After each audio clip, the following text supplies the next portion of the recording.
Alright, hello. Let's get started.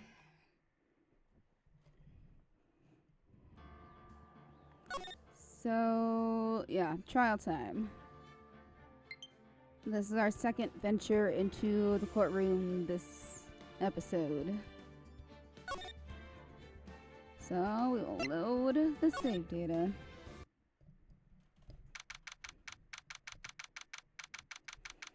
October 14th, 9:41 a.m. District Court, Defendant Lobby number 4. Hey, Nick! What is it this time? You won't believe how many people are here for the trial. Oh. Well, it is a murder case. What are you talking about? They're here for the trial next door. Oh, next door? Why don't you know this, Nick? They're having Detective Atme's trial today. Detective Atme? They say they're going to try him as Master Mask. Already? That was fast. Boy, I'd love to see Master Mask's trial. Oh, who's that? I know. By the way, where's Pearls? Oh, she went back home. She said she can't neglect her training anymore. I know you don't like me. Who is this? Pearls has really gotten into her training lately, huh?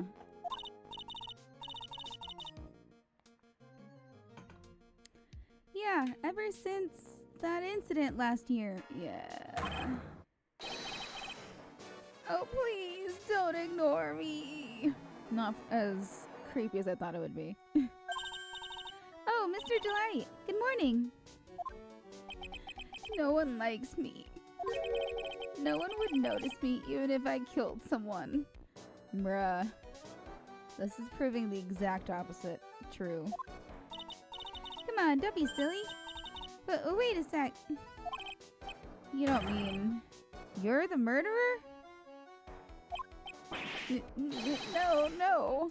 I'm just a poor thief. No, wait, that's not right. A thief can't really be poor. I mean, there's Team Rocket, there's Robin Hood, there. That's all I got. Now, let's see. According to Mr. Delight, from his second crime on, he was following a bunch of set plans. Plans that someone had been setting to him to help him commit the heist.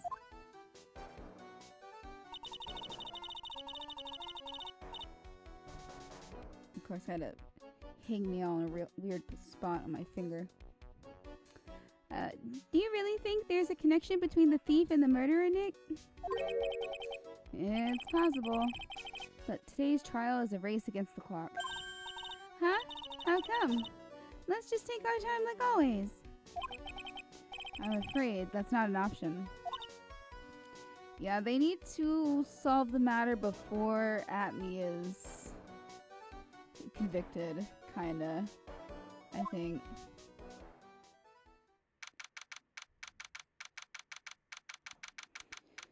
October 14th, 10 a.m. Courtroom number 6.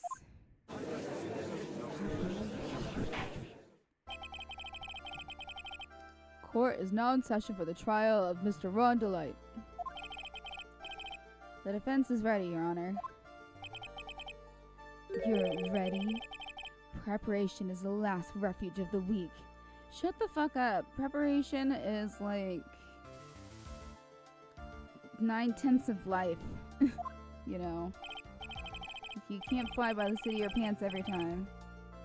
Okay, settle down, everyone. Let's begin with your opening statement, Mr. Godot.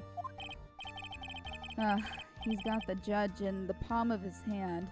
Yet again.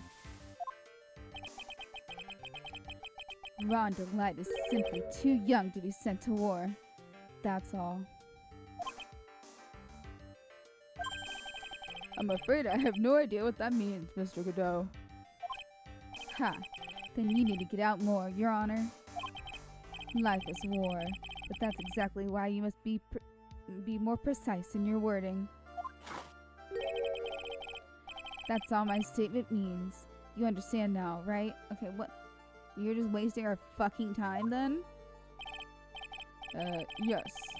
Well then, let me briefly summarize the details of this case. Wow, the judge is taking charge like he knows what's going on for a change. The victim is Kane Bullard, CEO of KB Security.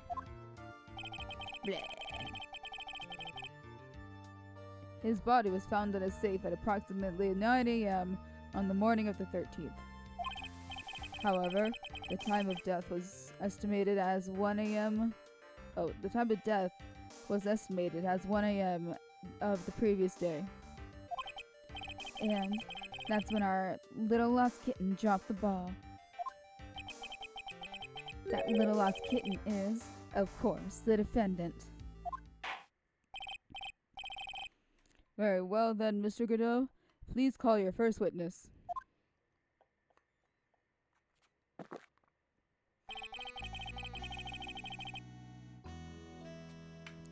I think this would be cup number 2. Like, I'm not gonna keep count. But I mean, is this cup number 2? What cup is this? I never drink more than 17 cups of coffee during any given trial. But the first one is always the best. I mean, yeah. Most, like, usually with 17 times of anything in a row. Mr. Godot, your witness? Okay then, let's hear what the defendant, Mr. Ron Delight, has to say for himself. The defendant? Well, Mr. Wright, does the defense have any objections? It may be a bit of a disadvantage having the defendant testify, but no, that's what you're supposed to do. Typically. Right? I don't know. I purposely did not go to law school, even though many people wanted me to, which I don't understand. I can barely get through an argument with anybody without crying. So no, it's not gonna work. See, I remember when... Oh, now he remembers things. I remember when Mia was defending me. She allowed me to testify so she could do the cross-examination. She put a lot of trust in me back then.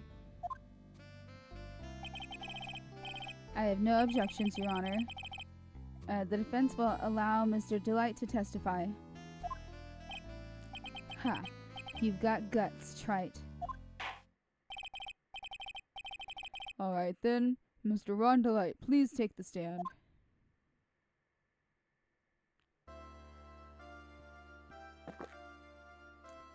So we gotta remember all the stuff we learned yesterday.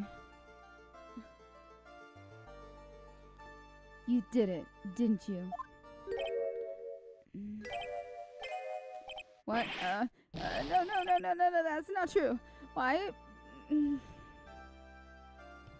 I think he was expecting him to ask, like, did you commit the wrong, like, are you guilty? And he says yes. But,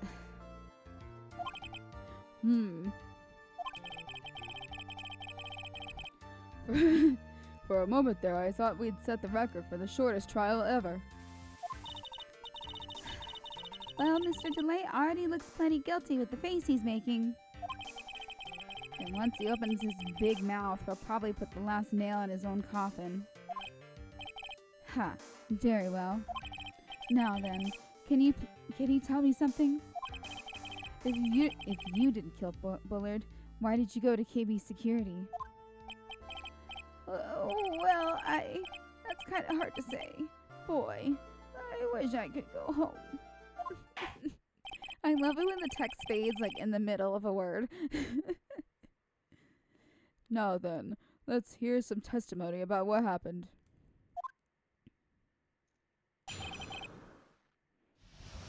I visit to the kitty.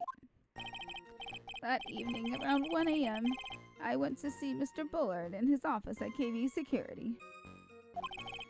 The blackmail letter I got, it ordered me to go there.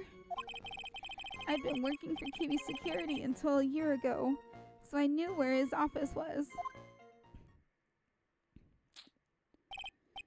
1 a.m., the exact time the murder took place. The weak get washed away by the tides of fate. The strong drink it up. Alright. Ha! It's bitter today, too. Just like my destiny. You never know that from the way he's tugging it down. Mr. Wright, your cross-examination, if you please.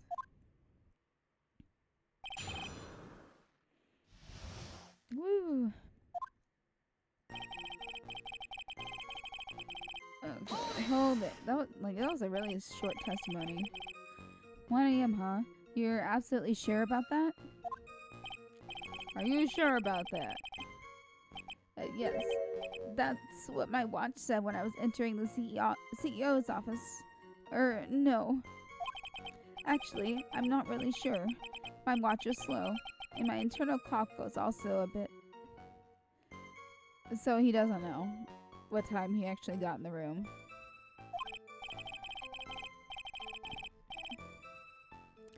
He didn't say exact time, but like a little after, a little before, something like that.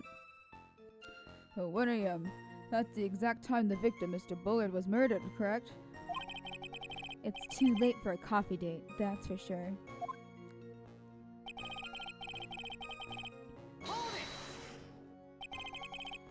It ordered you there? It was my first time I'd gotten a blackmail letter that ordered me to go somewhere. Does that mean you've gotten other blackmail letters then? Oh, of course. They'd say things like, steal this, or take that. Why didn't you save those for later, Mr. Delight? Please shut the fuck up. Leave it. Leave it, leave it, leave it, I think. See, I can't press Ron too hard. It could ruin the case. Yeah, we don't... I'll just take this one slowly. Ah, Nick, you kind of look like a politician, planning out your next move. Fucking... We'll get there when we get there. You used to be a security chief for KB Security, right? Yes, that's right. A security chief? You? Yeah. And yet, a year ago, you were fired without notice. Revenge for an old grudge? A perfect motive for murder, wouldn't you say? This isn't good. Maybe I should change the subject?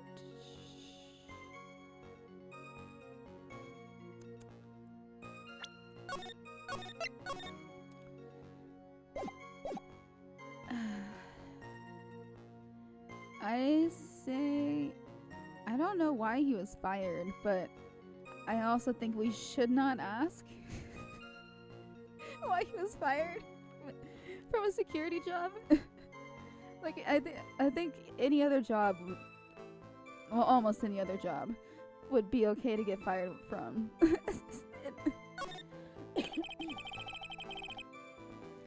What did you do after being fired from KB Security? I spent a lot of time looking for work, but then I decided I wanted to start something myself. Not good. This is going from bad to worse.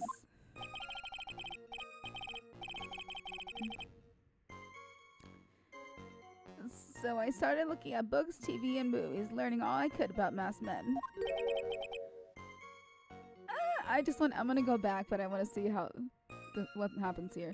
Masked men. So you wanted to try drawing a comic, right? About masked men? Right? What did you become? Shut the fuck up. Shut the fuck up. Shut the fuck up, you stupid bitch. But you asked the question. You're being quite odd today, Mr. Wright. Way to bring the spinning buzzsaw one notch closer to your own neck, Ace Attorney. There wasn't much to his testimony, was there? Sounds like he's avoiding something. At least that's what it sounds like to me. Uh-oh, I've got a bad feeling about this. You gotta be careful.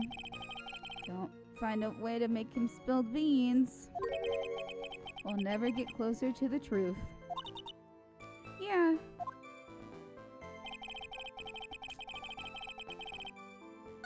It was...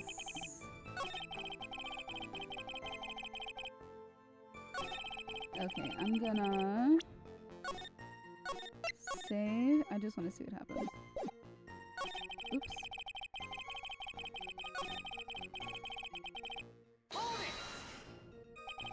It ordered you there? Okay, blah.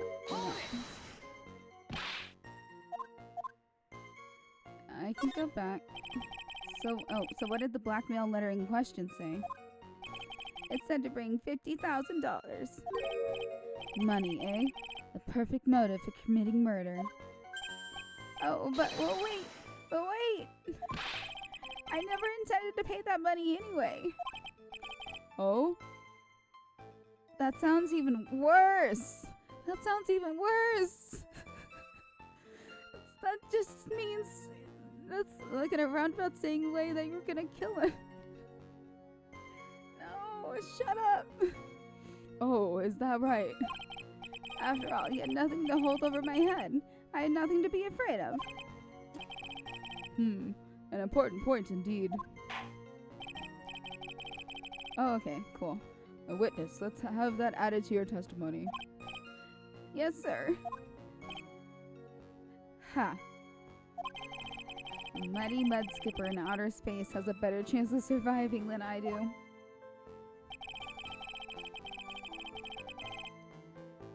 Here, let me go back to this thing. Oh, damn it. I hate it when I do that. Go there. Don't scare me. Well, why did you go in the middle of the goddamn night? So you used to be security chief. Blah, blah, blah, motive. I want to know why. So, Mr. Delight, please tell us why you were fired from your job.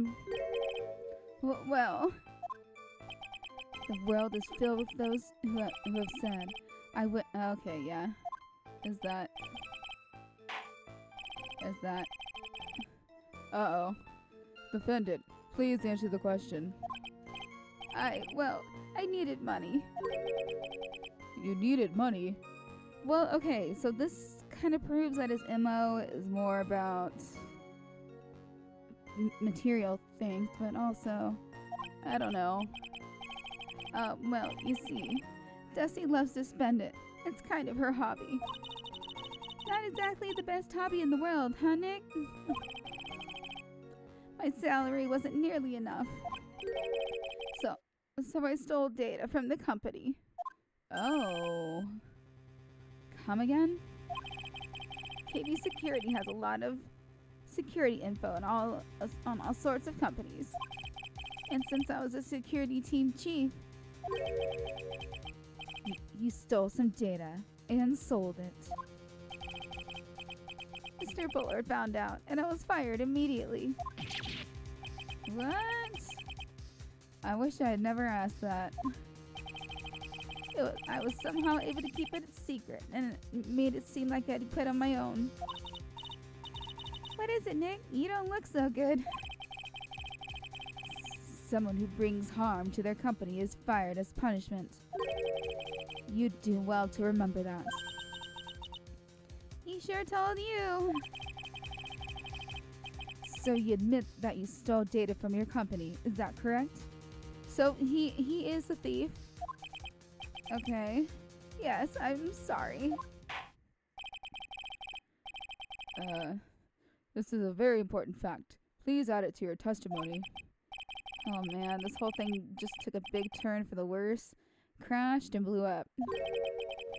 It's gonna take the jaws of life to rip this case from the clutches of disaster. Whoopsie doodle, he fired me for something because of his secrets.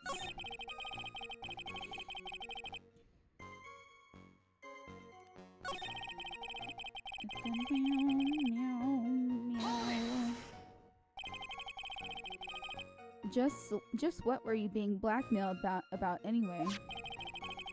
The blackmail letter said, if you don't want your identity revealed, correct? I'm sure it was referring to the whole mask-to-mask thing. Objection! Tisk tisk. I'm afraid that reason isn't going to hold up anymore.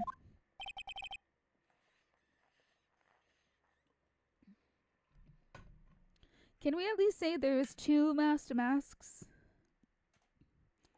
Like, I don't know, man. What do you mean? The victim had no proof the defendant was mask-to-mask. But you were the one who stole company's secrets only 1 year earlier. But that was all over with once I was fired. But it's true that the fact I stole secrets was kept under wraps. Even so, there was no reason for me to pay up now, a whole year later. Is that really true? What is it, Nick? The fact that Ron was stealing company data. I wonder if he would have had a problem with that. He would. I think he would. Because his wife is sexy as hell. And he knows that he could lose her any moment now. She hates criminals and cowards more than anything. That's a big problem. Yes. Mr. Delight, I believe you would have been in considerable trouble if your identity as a company data thief was made public. Irk. But Mr. Wright, what are you trying to do by bullying your own clients? Did I do it wrong? Ha. Men are like colonies of bacteria. The more heat you apply, the faster they grow. That's exactly right. What the fuck?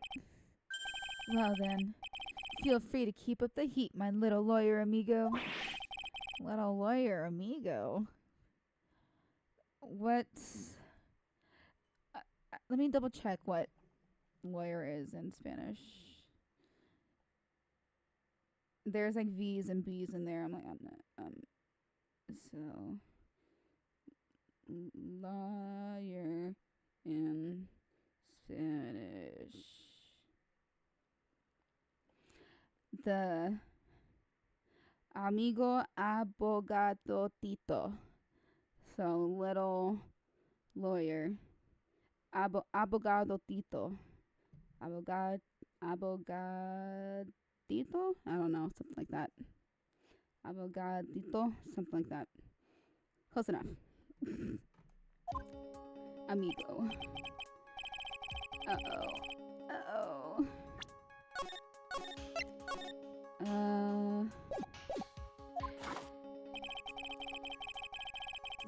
Because of his wife. We already spoke about this. Because of his wife. Mr. Delight, what you said just now doesn't match what you told me yesterday. Huh? What doesn't? I think you must have been scared, very scared, of having a certain person find out your secret. Gulp. A certain person? Yeah, his wife. Miss Desiree Delight, the defendant's wife. Wow, but listen to me, my Desi, she's... Looks like if I just sit back and relax, the fun will end before it truly begins. Godot. Yes, we know. It was all your wife's fault. What do you mean? Mr. Delight stole company data to pay for his wife's spending habit, for which he was fired. Unable to face his own wife, someone used his dirty little secret to blackmail him. And that is how this murder came about. Oh, No, everything is falling neatly into place for him. Don't talk about my Desi like that.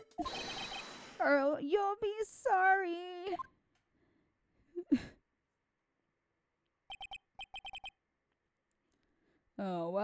It seems that we've learned a great deal of things here so far. What do you think, Nick? I didn't think it was possible to get so thoroughly whipped in just 20 minutes.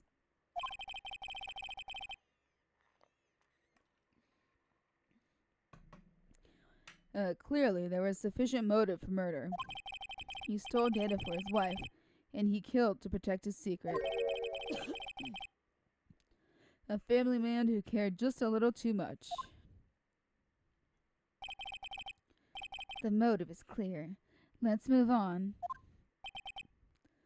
Ugh. What happened at the crime scene 1 in the morning, Mr. Delight? Come now, tell us. We're all ears. That's all you got left, right? When I entered the office, there was a suspicious shadow there. Suddenly, I was hit on the forehead. After that, I remember being a bit dazed. If I had been wearing that, I would have been killed. When I came to, Mr. Bullard was lying there dead. Wearing what? I see. Suddenly hit on the forehead, huh? I believe the detective from yesterday provided similar testimony. He said that Master Man struck him on the head from behind. Of course, since Atney turned out to be the culprit himself, that was all a lie. Ha! No one's going to believe a pathetic lie like that. What are you saying? I was really attacked. I really was attacked. We'll find out what you say is true or not during the cross-examination. Got that, Mr. Trite?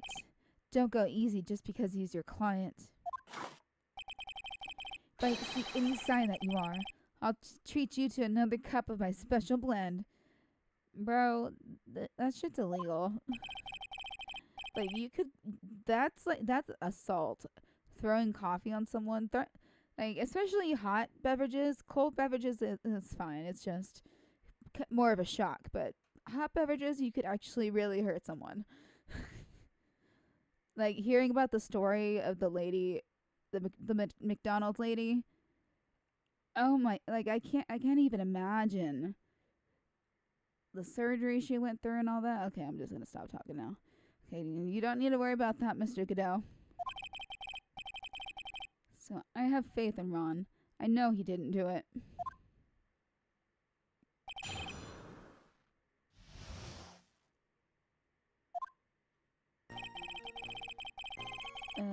Okay, suspicious shadow. So who was this suspicious shadow? If there were 1,000 of me and even one knew, I'd tell you, trust me. His dodging all of my question is not helping us win his case. Okay then, how was the victim, Mr. Bullard, at that time? What do you mean by how was he? Was he already dead? Was he still alive? Maybe he was the one who hit you in the first place. That's a good question. What do you think, Mr. Wright? Why are you asking me? You were there. Forget it.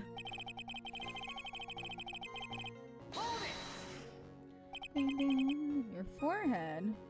Ouch. Bite of 87 in that bitch. So yes, I was hit on the forehead as soon as I entered the room. It was an amazingly fast and powerful attack. Do you remember anything about who hit you? Well, like I said, it was a fast and powerful hit. So I think I was a little dazed for a while. I don't think Mr. Delight even grasped what you were asking. Yeah, I'd like to show him a fast and powerful attack myself. Maybe that would knock some sense back into him. I love how Maya perks up at that. That? Could you please clarify what you are referring to? Why, my Master Mask costume, of course. Wait just a moment. Master Mask? Huh? Oh, did I forget to mention it before? Just to be on the safe side, I dressed as Master Mask. And then I descended upon the office of the CEO of KB Security. What? Nick, did you know about this? He never told me this. I feel like he did. I feel like he did.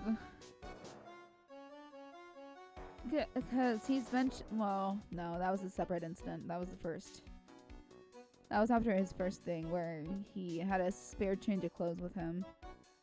But yeah, I don't recall him ever mentioning it to me either. I could tell. He's literally steaming. Even I didn't know that. It seems like our little friend really loves to keep secrets. I'm sorry, I just never had a chance to mention it up until now. Wait, yeah, you did. That's not right. You know how sometimes things just slip your mind. Ha! My sixth cup of coffee is staring up at me coldly. At any rate, we can't ignore this new piece of information. Witness, please correct your testimony. I'd have been killed. So why were you dressed up as Master Mask? Why, because I'm Master Mask, of course.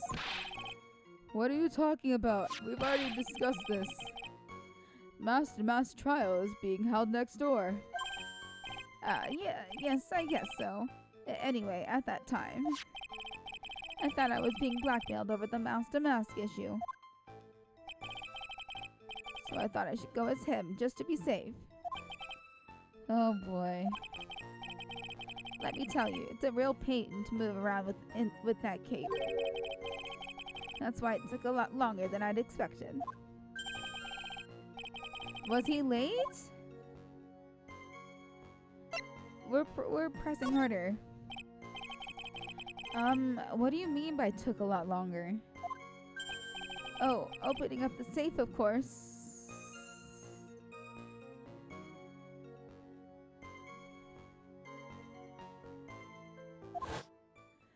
Why? Oh, my cape got caught on the safe door, you see. This all happened when I was hiding Mr. Bullard's body. What was that? Back up a second. Yes? You're the one that hid the body in the safe? Well, yeah. Inconceivable! Yeah, that's pretty illegal. Why? Yeah. That was me yesterday. Just why? But reason could you have? What were you thinking? Question. When does someone toss their dirty shorts in the washing machine? What? The answer is simple. When they take them off. Yeah, personally I have a laundry hamper. Although I do like the time having a shower and laundry at the same time, so I can just put all of the dirty clothes and have completely fresh clothes. I don't know. It doesn't normally work that way, but it's nice when it does. Yeah. Do you mean that Mr. Delight hid the body because he's the murderer? Ha. So you're not as stupid as you look. His metaphor this time was really obscure. Mr. Wright, you don't mean that you knew about this whole safe business, do you?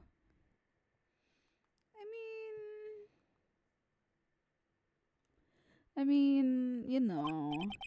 Well, yeah. Why am I the only one not in the loop here? Witness, make sure you add this to the testimony. Yes, sir. Uh-oh. Looks like a storm front is moving in over the Fairweather judge.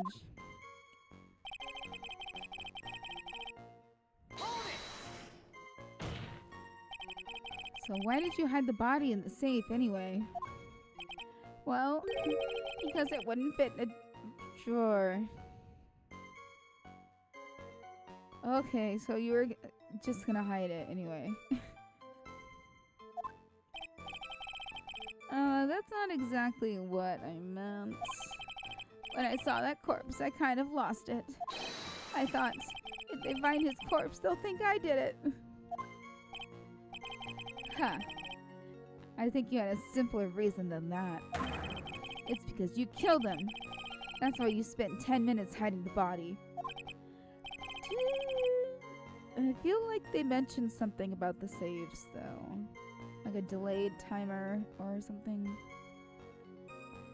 Well, it would make sense that there's a delayed timer on it. That certainly makes more sense. Hold on. 10 minutes? What is it, Nick? I just had a thought. Under those circumstances, would you normally try to hide the body? And spend 10 whole minutes to do it?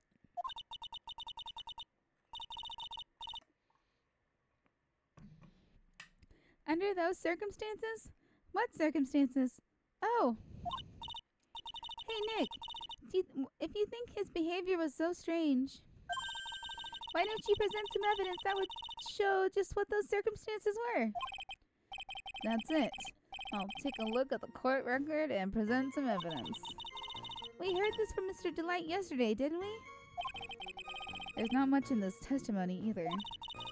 I bet you he's still hiding something. I wouldn't be surprised. We'll just have to draw it out of him. I just hope he doesn't make things any more complicated. Suspicious shadow. It sits on the forehead. Might have been killed. It's on the ground.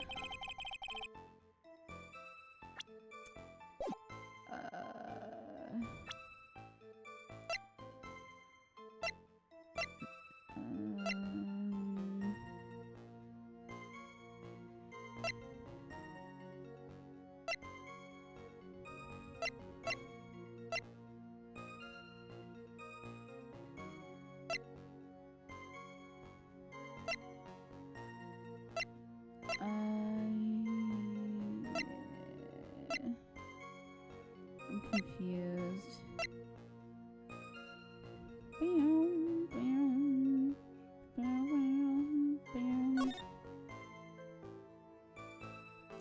Okay. So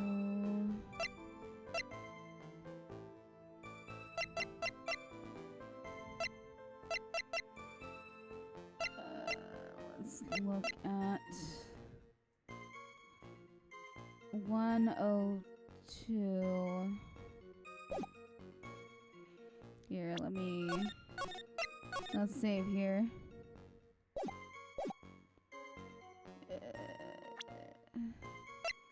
Because this thing has a timestamp on it.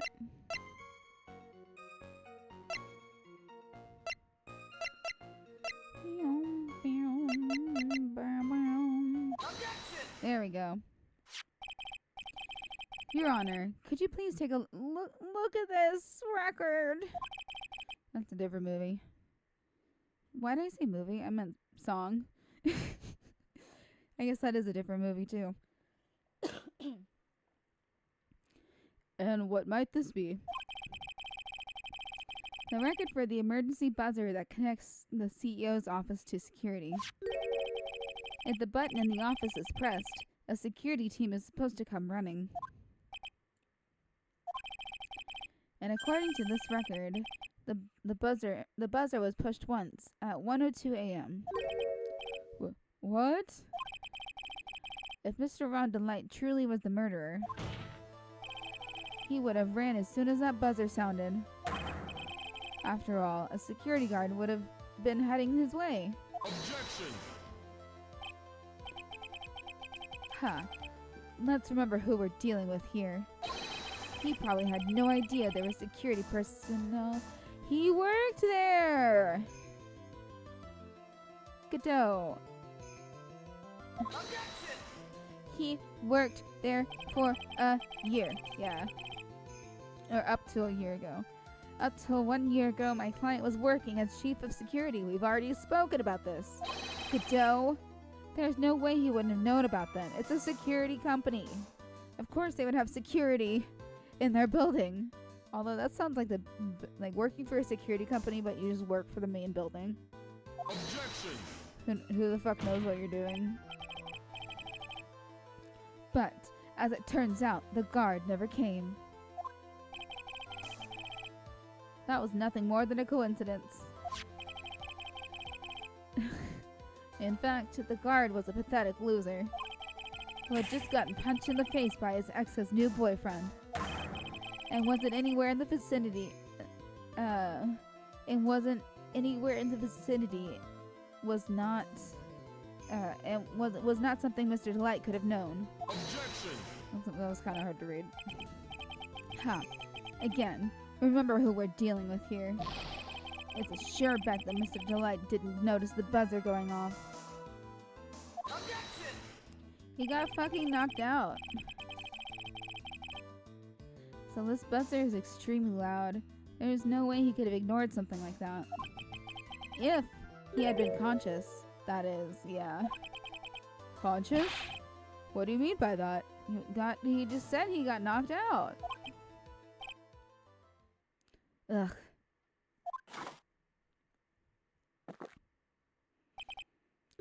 Fine. Let's hear your theory. Recall the defendant's testimony. The moment he entered the victim's office, someone attacked him. Mr. Delight said he felt dazed. I'm willing to wager that he was knocked unconscious for at least a few minutes. Unconscious? So he fainted? I mean, yeah, he said he got bashed on the forehead. That's like the easiest spot to get through, really, unless you're a baby.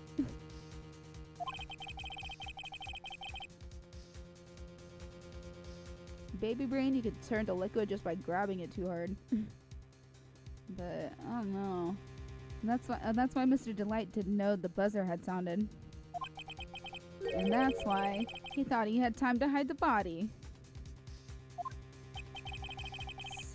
So what are you trying to say?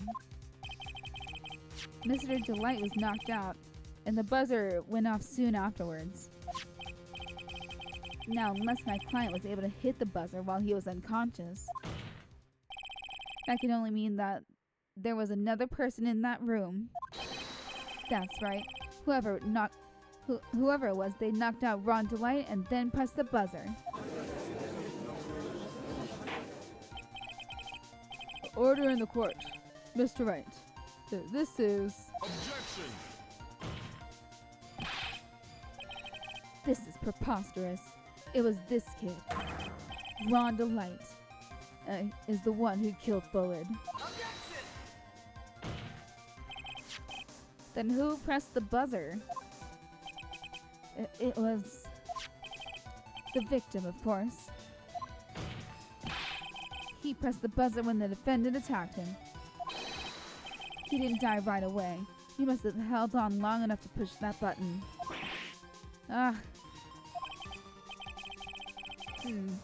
So, Kane Bullard sounded the buzzer himself.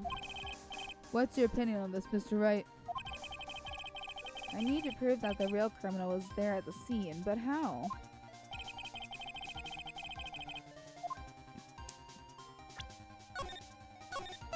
Okay, it's gonna be... Can I...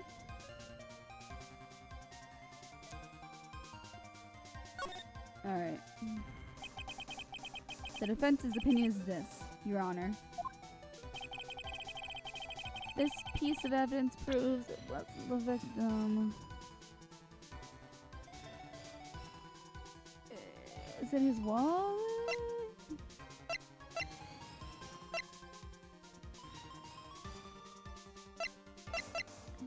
No fingerprints. There we go. I believe this is the piece of incontrovertible evidence you were looking for. The emergency buzzer? Is there some kind of clue on it? Absolutely not. Hey, come on now. At least give some thought to what you say before opening your mouth. In fact, there are absolutely no clues. Oh, the fact that there are absolutely no clues is itself the clue. No, I'm the one who's clueless. This button has no fingerprints on it. If Bullard had really pressed it himself, naturally, he would have left his fingerprints behind. Cool. Yeah, because they didn't find him with gloves on. Rhonda Wright obviously read them off. Why would he? A guard could have come in at any moment. He touched that button. I know he did. Godot, like, your arguments are pretty shit right now. He's just been saying over and over again, nope, you did it. Nope, you did it. New evidence? Nope, you did it. Get a better job. I was like, get a better job, but this is a good job. Get a worse job, Godot. Fucking, what the fuck? The defendant, Mr. Delight, was dressed as Master Mask. And Master Mask always wears gloves. What reason could he possibly had to wipe the button free of fingerprints? Order. Ha. It would seem. I've been forced to eat crow. Yeah, because you've had the absolute worst argument I've ever seen a lawyer. Actually, no, I've seen some funny online lawyer clips, you know, where somebody says something and everyone's like, what the fuck? I wonder what blend number crow flavored coffee is. However, if the real killer wasn't there at the scene, why would that person press the emergency buzzer? Shouldn't they have run away without putting themselves in extra danger?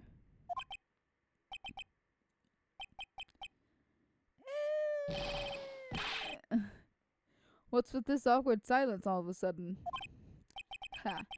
It looks like you're fresh out of parlor tricks. They're on to you, Nick. Just give me a minute to collect my thoughts. I feel like I'm about to... The real culprit killed Mr. Bullard around 1 a.m. And Mr. Delight just so happened to waltz in when the murder was taking place, right? Oh wait, nope, that's mine. And Mr. Delight just happened to walk in when the murder was taking place, right? Ooh. The killer clobbered Mr. Delight and sounded the buzzer.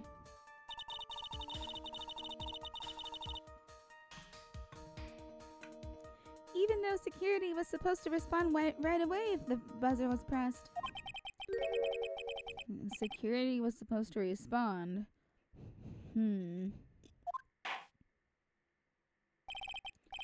Time's up, Mr. Wright. Let's hear what you have to say. Very well then. Ho ho. You've got some guts. I like that in an opponent. Why did the real killer sound the emergency buzzer? To find out what it did. Uh-oh. Dang it. Hold up. Freaking Elgato.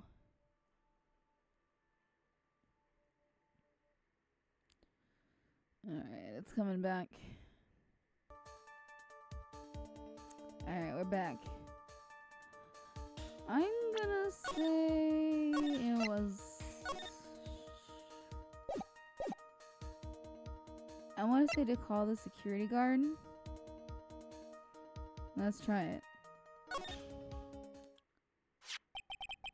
Oh! The killer knew that if they pressed that button, a guard would come running. And that was exactly what they wanted. Do you mean to say the killer was called the guard on purpose? Yes. Although, as it turned out, he never showed up. Because he was getting his clock clean at the time. Ha. I get it why they call it clock. It's your face. Clock face. I get it now. Okay. I've never thought about it until now. You got your clock clean. That's what happens. Ha. What a touching story. You're saying the killer had a change of heart and called the guard to turn himself in? No, I'm not. When that buzzer sounded, there were 3 people in that office. The victim, Kane Bullard, who was already dead. The defendant, Ron Delight, who was out cold.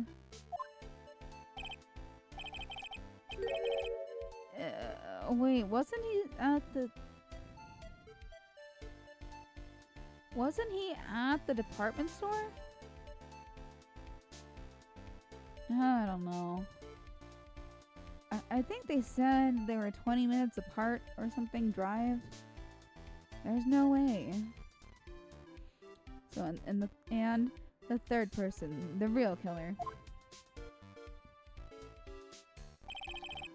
Hypothetically, yes. Now then, in this situation, if the real killer made an escape, what would happen? The only ones left in the room would be the victim and Ron Delight. And if any security guards came running in at that time, they would think that I was the murderer. Yes, that was precisely the real killer's objective.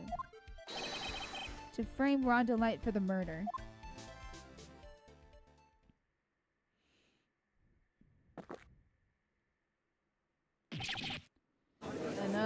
Another spit take? Why are you wasting coffee like that, man? Order, order, order.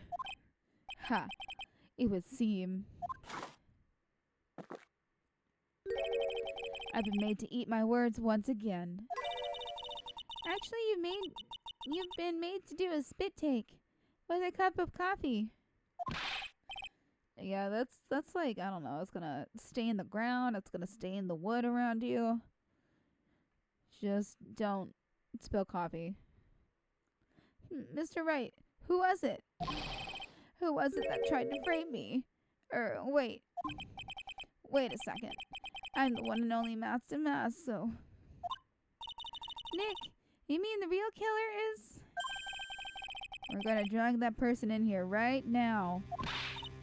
But who is it? I don't have any solid proof yet, but think about it. The killer knew Mr. Delight's identity, and they also knew that he had been called to KB security that night. So the killer used him to execute a well-crafted plan to murder Kane Bullard.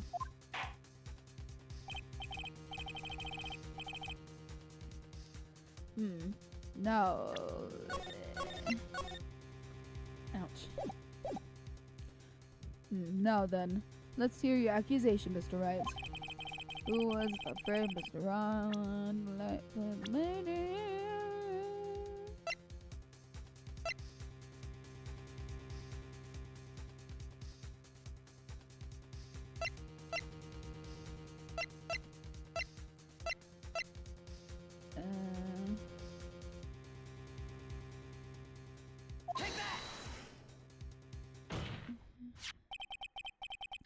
Detective Luke at me. He is the only one who could have done it. It's Detective Luke at me. You mean Master Mass did it?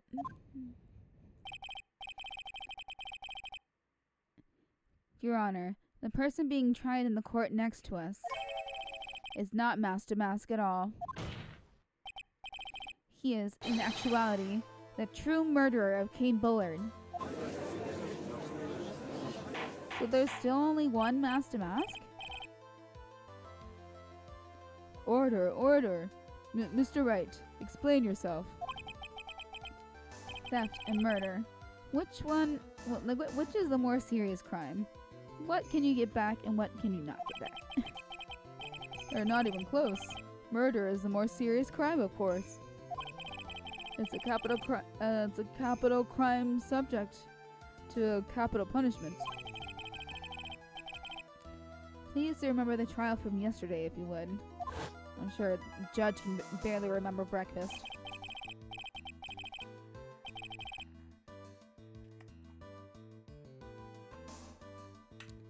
When Luke Atme confessed, there was a huge commotion in the courtroom.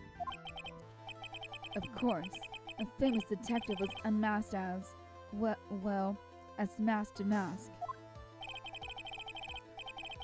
Instead of being convicted of murder, he was found guilty of grand larceny.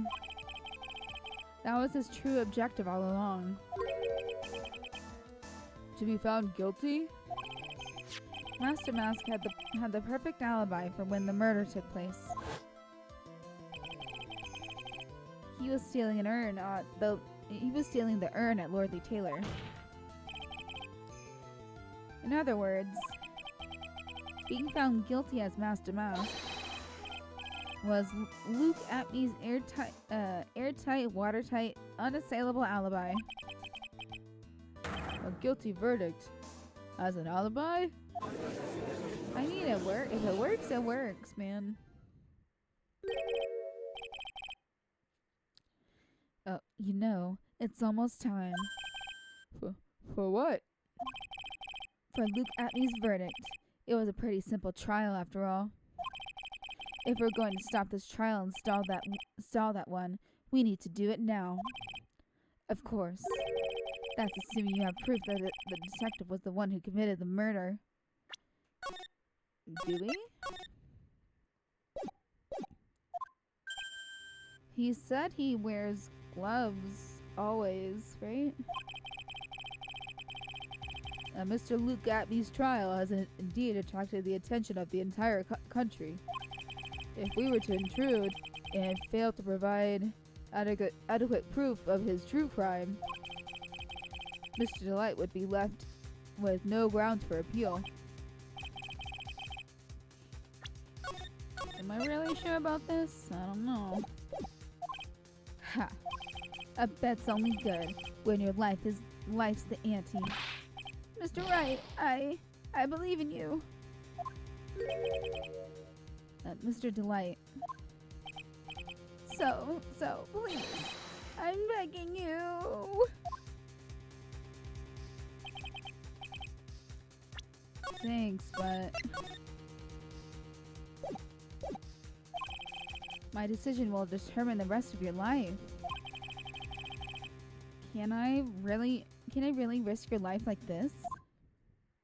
Phoenix.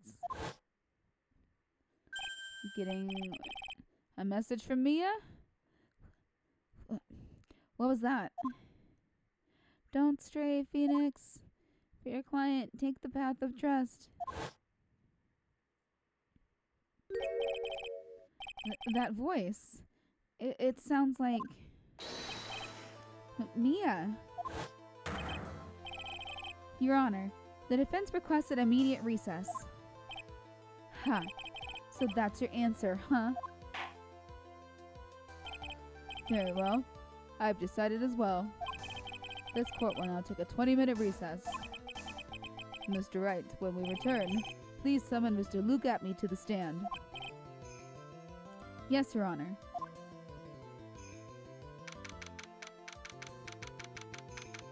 So it's almost high noon.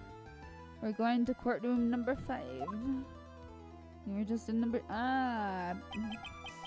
Hee hee hee hee hee. Well, Sir Detective Atme, Oh, yeah, he is absolutely elated right now. I have to say, Mr. Payne, you performed splendidly. Oh, no, sir, Detective Atney. You're the one who... Oh, God. I hate this even more. That's enough. This court sees no reason to further prolong this trial. This court finds the defendant Luke Atney. Stop! Hold it! Wait! Don't hand down your verdict yet, please.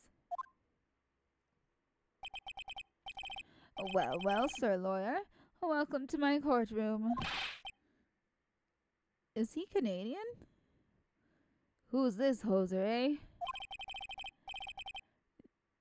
Alright, this man is now Canadian. What is the Canadian accent? I don't know. I'm the fucking opposite side of the universe from Canada. So my name is Phoenix Wright, attorney at law.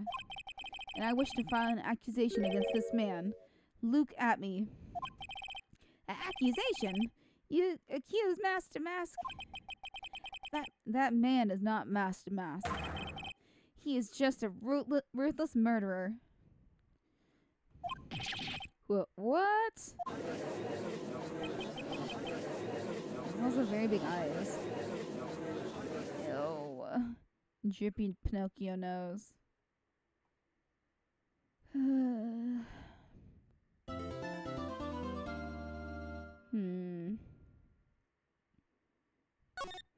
I'll play a little bit more. It's not that late yet. Let's keep going. It's October 14th at 12:14 p.m. District Court, Defendant Lobby number 4. My sis? I could have sworn I heard Mia's voice. So then, she's still alive. Inside your heart. Aw. No, I think she actually, shut up. Nicky boy. Oh, Mr. Light.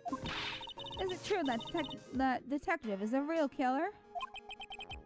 To be honest, we don't have any definite proof. But he's the only one who could have done it. But wasn't he at Lord Taylor that night? Not to mention, we don't exactly know his motive. I mean, why would Detective Atney want to kill Kane Bullard? Oops, it's almost time. Oops. Yeah, that's what you want to say as a lawyer. Get back to the courtroom. But better get back to the courtroom. I need to find some solid proof. And it's gonna happen sooner rather than later.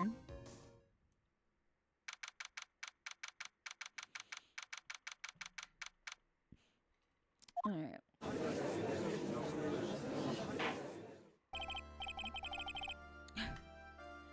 Now then, this court is back in session. Can you do that? Can you interrupt a trial to get the defendant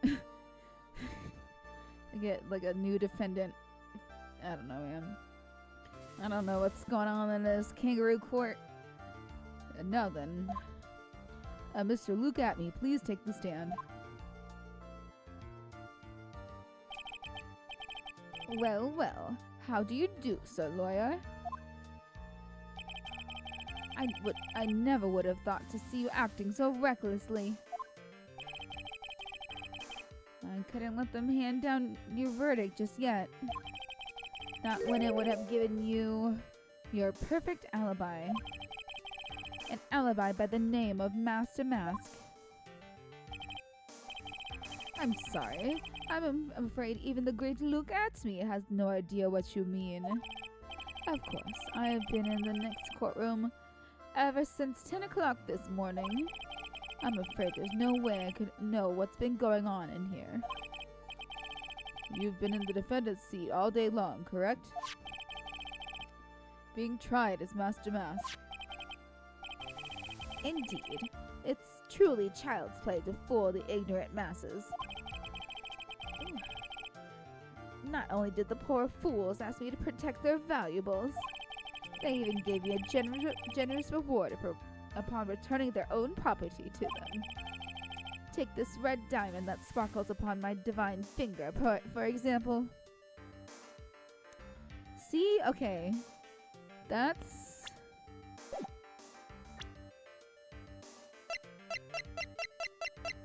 This got... I think this got sent to the wrong person. Cause it's not really called their house, it's called Master Mask Hideout. See, that it's the red diamond.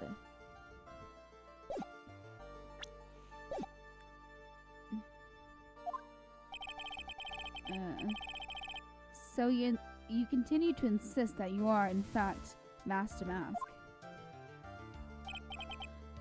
Of course. Very well then, look at me. Let us begin with this simple question. On October 12th at 1 a.m., Kane Bullard was murdered. Where were you at that time? One without knowledge lacks even the knowledge that he should be ashamed of himself. Yeah, once you start being more aware with life, you're like, oh my fucking god, I've been living like this. This is how I've been living? Yeah. But don't worry, I will not hold it against you, Sir Judge. Thanks.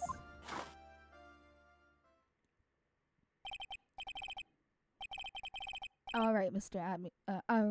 Atme. The night of the murder. Speak.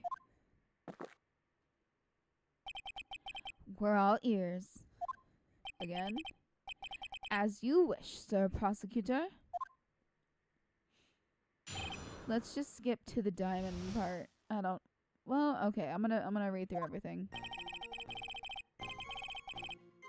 Oh wait, I can't press anyways.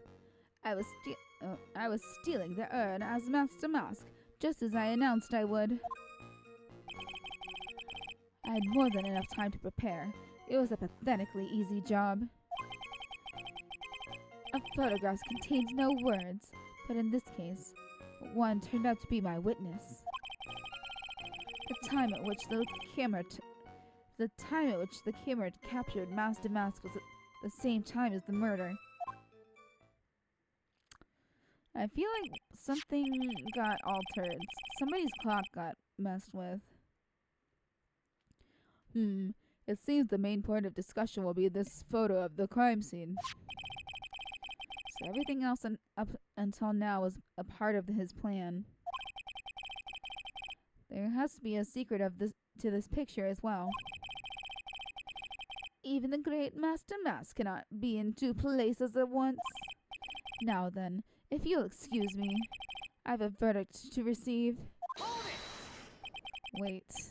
Unfortunately, Mr. Atme, we still have to do your cross-examination. A fool is too foolish to know that he is a fool. Where? Francisca? Is she back already?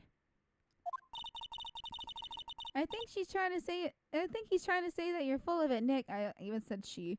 The only thing that's full of it is his alibi.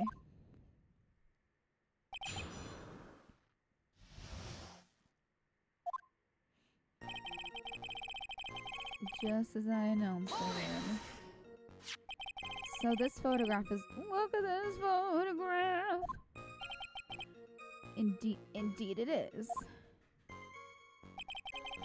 And the man in the photo is certainly wearing a mask. That is why I am called Master Mask. But conveniently, that also means that there is no way to tell who this really is. What do you mean? Objection! Ha! Are you saying that this is not in fact Luke Atme? That could be an accomplice dressed up as Master Mask to create an alibi. Oh, what an interesting idea. Are you saying that yeah.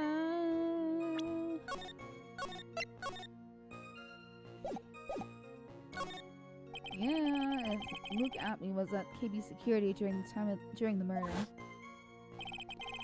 then the Master Mask in this picture has to be a fake. Exactly. You had an accomplice. Now remember you've said that, Mr. Trite, because there's no going back. If you're making baseless claims, I'll treat you to a penalty myself. That penalty is probably boiling hot, too.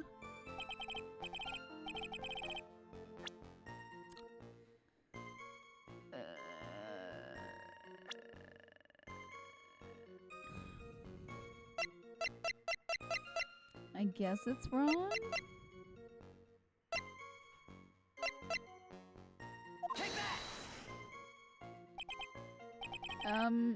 It was this person. I don't think it was. Oopsie. Oh yeah. It's gotta be somebody. Is it Kane Bullard?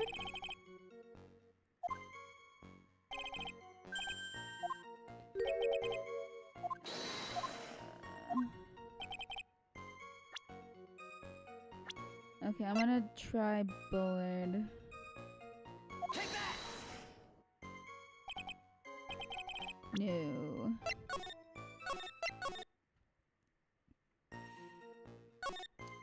Okay.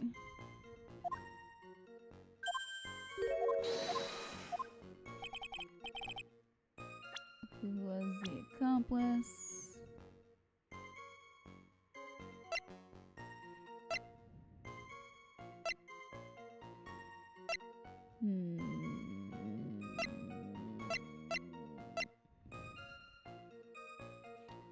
Can we say Master Mask? Take that! No. Okay, I'm gonna try.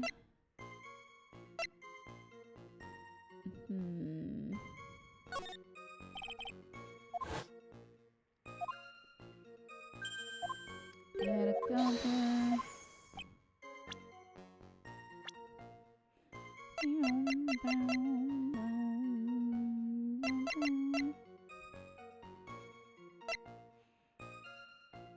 Okay, I don't think he had one.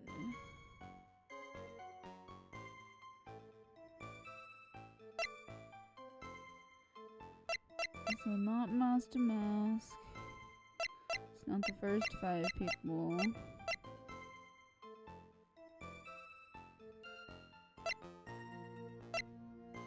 Take that! No. Alright, I'm gonna try that there was nobody. So Luke Atme was at KV security during the murder. Then the mask in this picture has to be a fake. Then there really was an accomplice. But right now, yeah, I have no idea who it was. I don't have any idea right now either. Baseless objections are just what that guy wants. There's gotta be another way, and I'm gonna find it.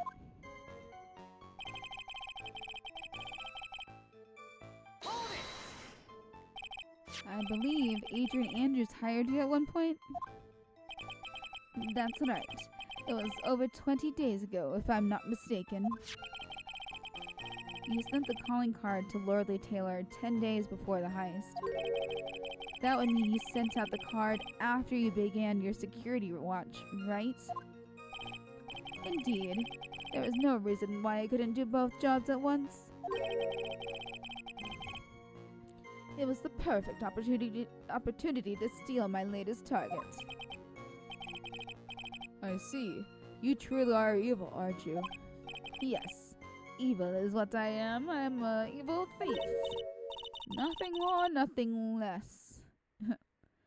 Hey, Nick. Isn't there something odd about this? Detective Atme was always proud of his ace detective skills, am I right?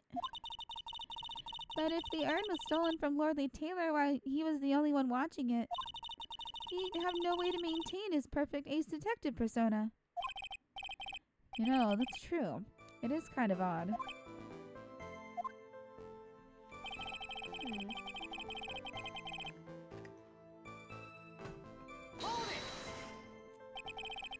So my photograph. We should be looking at this one here. Indeed it is. That is it. The very thing that proves I committed the crime. The very thing that proves you committed the crime.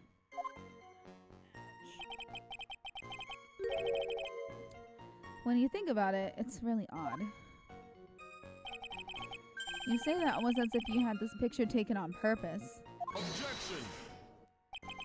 He was simply caught by the very camera that he had set up. That's some bullshit right there. We all have days like that. Indeed, it turned out that there was no such thing as the perfect crime after all. Life is truly an ironic thing. A sad blue melody. Looks like I'd better gather more information for now. If he's truly the killer, there's gotta be something phony in that photo.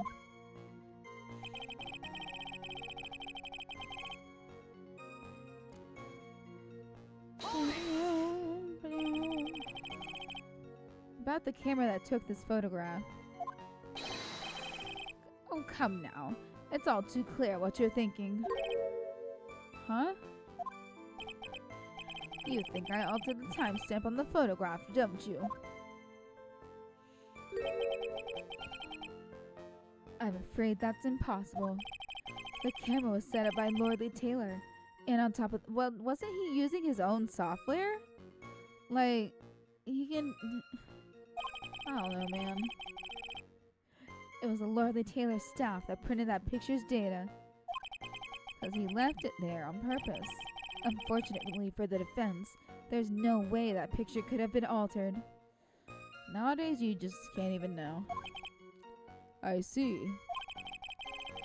It looks like I'd better find something else that could be suspicious. So, this alibi is false? It has to be, or he couldn't have killed Mr. Bullard at KB Security.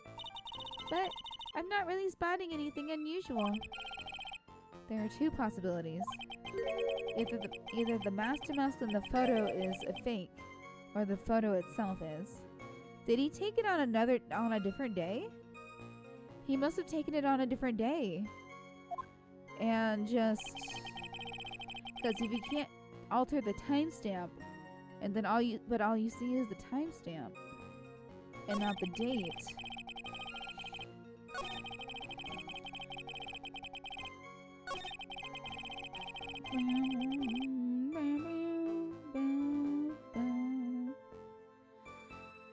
Yeah, let's save that a little bit.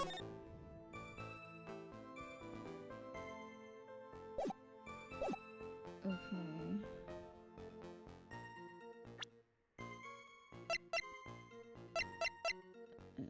Night of the crime.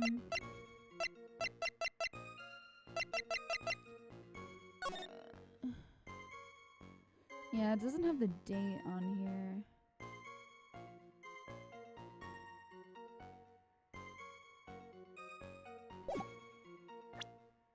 Meow,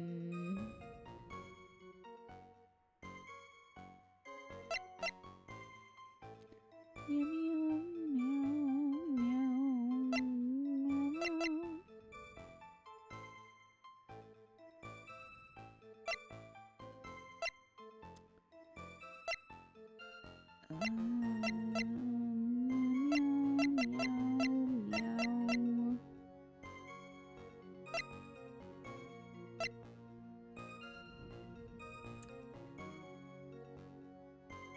2 weeks ago. That's 14 days.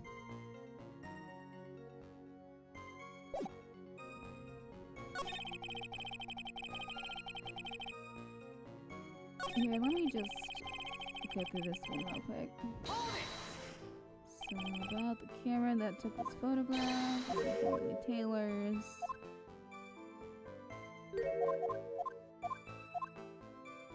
Gotta find something. Either the master mask in the photo is fake, or the photo itself is.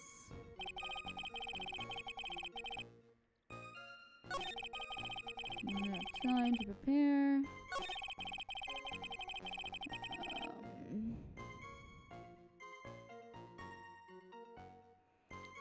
In this case, this one turned out to be my witness. The time I watched the camera. Captured Master Mask. Was the same time as the murder.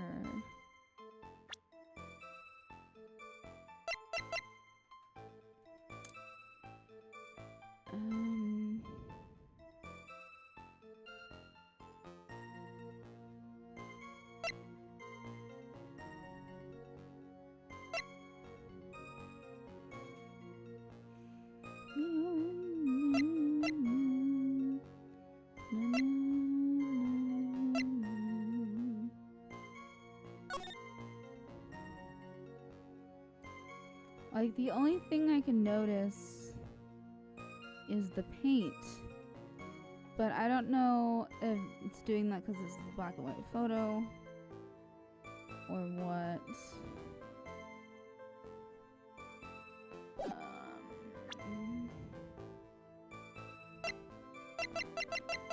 What about...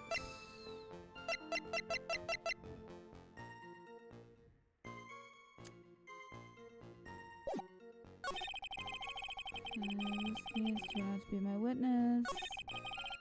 More than enough time to prepare. Stealing the urn. Just as I announced I would.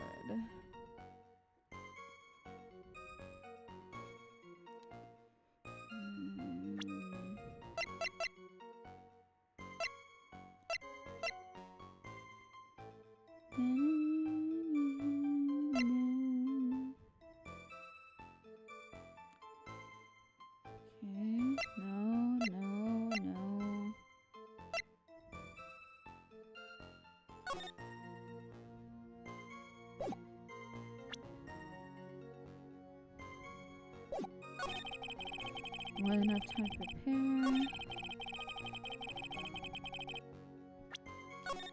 Okay, I'm gonna try to present the poster.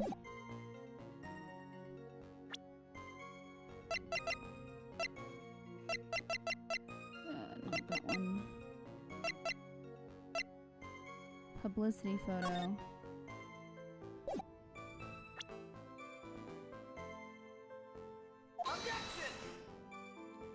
No.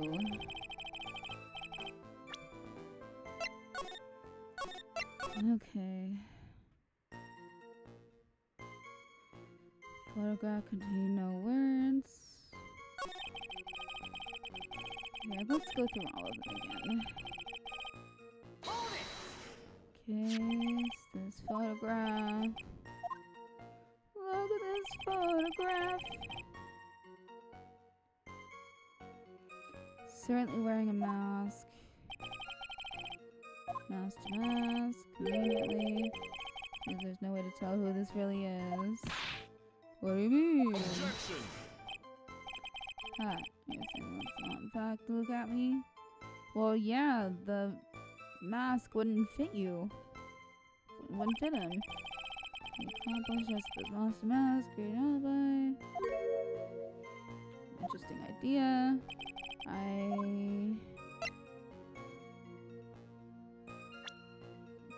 We don't know yet.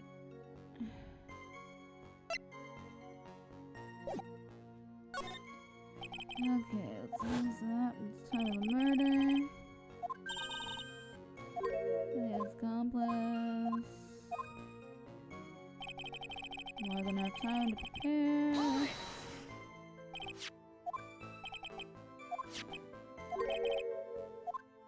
Okay.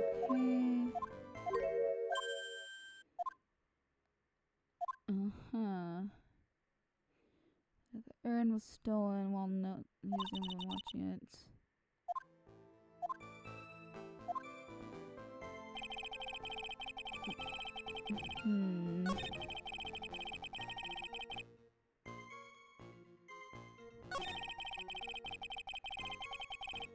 This one turned out to be my witness.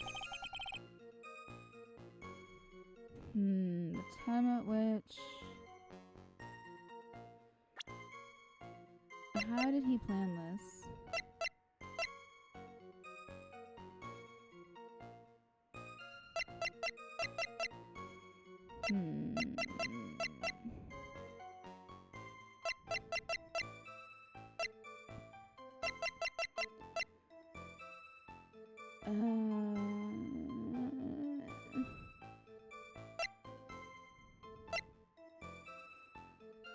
The time which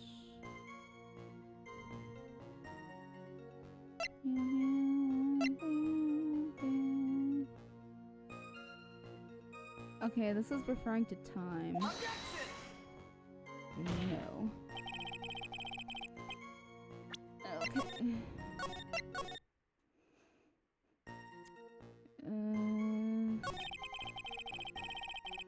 Hold on. I wanna again about the camera. I think I altered the timestamp.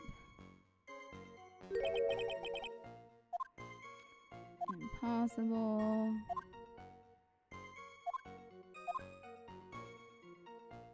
Something else.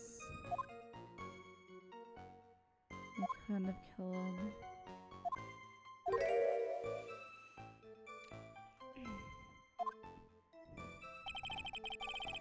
Stealing urn, just as I announced I would. So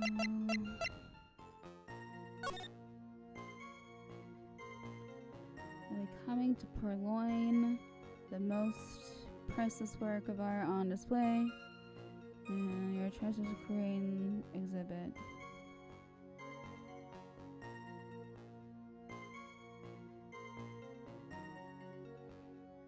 A speckled urn?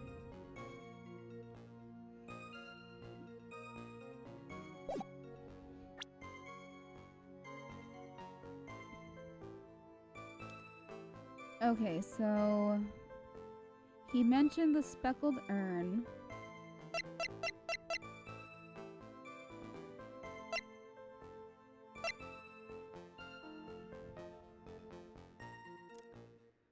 Two weeks.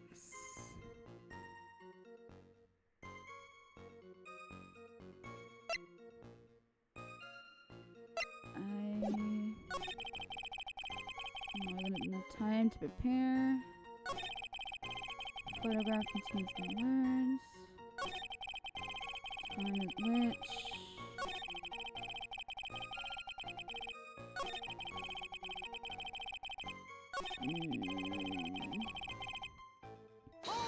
Hold on. Photograph is proof. Man in the photo is wearing a mask. So I'm called Master Mask. Objection!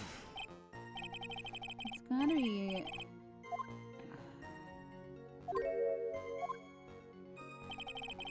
You know what? Can I? Oops.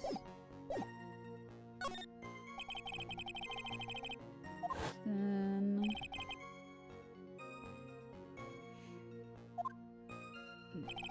So exactly, you had an accomplice. So let's do accomplice.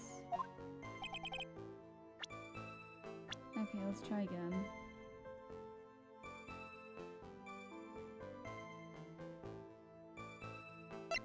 Was it Adrian on accident, maybe?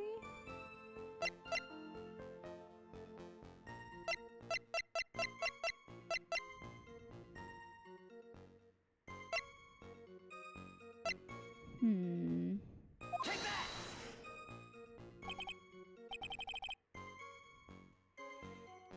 It was this person. Oh, okay, nope. Yeah, I was confused too for a second. I'm like, wait a minute. Okay, how do we... Okay, I'm confused. How to prove to...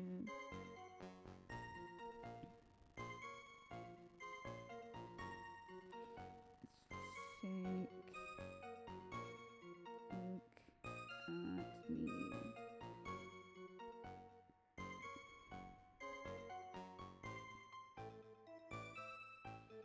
Okay.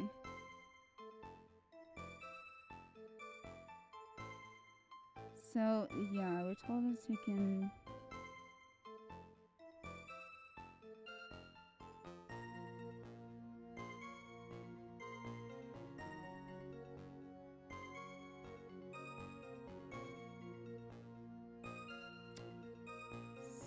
It was why someone...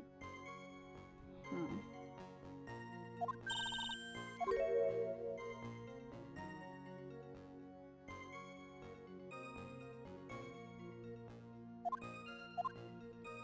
Wait, so I'm right. It was Adrian. We just have to... How do I... Okay. Not enough time. Photograph contains no words. Hold on. Yeah, I'm still trying to figure out, like, it's the jizz stain that I'm trying to find information about. But I'm trying to figure out how to get there. More than enough time to prepare. Here, let's press again. Because I know it's the photograph made by this piece of evidence. Here, look at this graph. Everything that proves I committed the crime. The very thing that proves you committed the crime. Surely you understand by now. Why the tailor provided that camera. Okay, come on. Think long and hard, just like you do with Edgeworth. The basement warehouse and this picture that supposedly captures it. It's gotta be here. I think it's the paint. Oh wait, it wouldn't let me do this earlier. Okay, you bet there is. Are you implying that this picture is a fake? I don't know how I got to this point. You bet I am. There's definitely something strange about this picture. We took a look around the basement warehouse that night before the theft took place. Oh, before? Yeah, we were. And there is something in this photo that doesn't match my memory of that night. Very well, then let's hear what you have to say. It's the jizz stain. See? It's the jizz stain. The funny part is right here. Why this? This is a blood stain. Nope, well, kinda. In a different universe. Ah, blood. Now this case is getting interesting. Not exactly. This stain is actually pink paint. Oh, just paint. And peach colored at that. No. From blood to peaches, this judge sure loves going on his wild tangents. The problem with this photo is not the paint. The problem is when you consider the layout of the basement warehouse. It turns out that something that should be there is nowhere to be seen. Oh yeah, we don't have the statue yet. Well, Mr. Wright? What is supposed to be in this picture instead of the paint stains? Mystic Amy's statue. Take that! The supervisor of the treasure exhibit stated the following. Well, there's a good reason for that. On the day of the crime, around noon, that golden statue just happened to arrive from the mountain training hall. I realized that the statue would be the perfect size for covering up the paint stains. That's why I put it there where you first saw it. I myself was there the night the theft took place, and saw the statue in that spot. If this picture was truly taken on that night, then that statue should have been there. Objection! But when I went there the day after the theft, that statue of the old bag was sitting in the corner. Perhaps it was somehow pushed there accidentally? Your Honor, this statue is slightly larger than yourself and quite heavy. It would take more than an accidental push to move it that distance.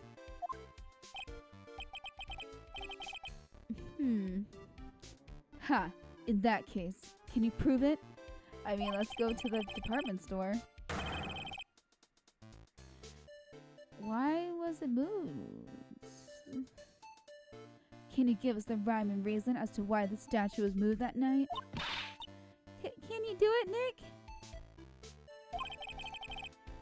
Never mind who moved it. The real question is, why did they move it? I like to move it, move it. You like to move it. Well, Mr. Wright, I don't know what's going on no more. Now then, who was the one that moved the golden statue on the night of the crime?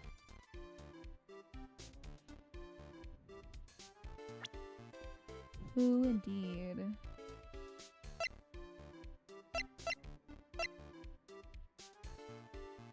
It would have to be Adrian?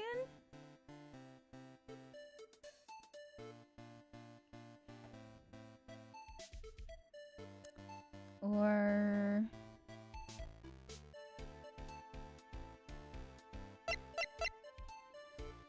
okay, I don't know. Ouch. Who moved the golden statue? So it's not these three. She would have been at home, place somewhere else, Take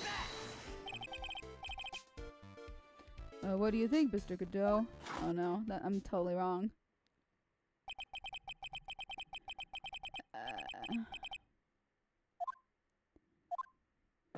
Oh.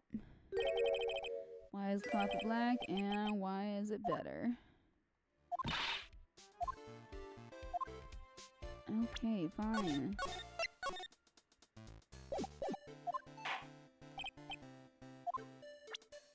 Okay,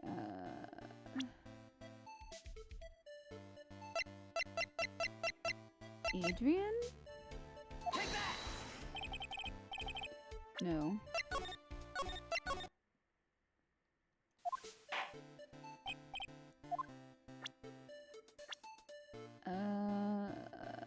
We've got two more options.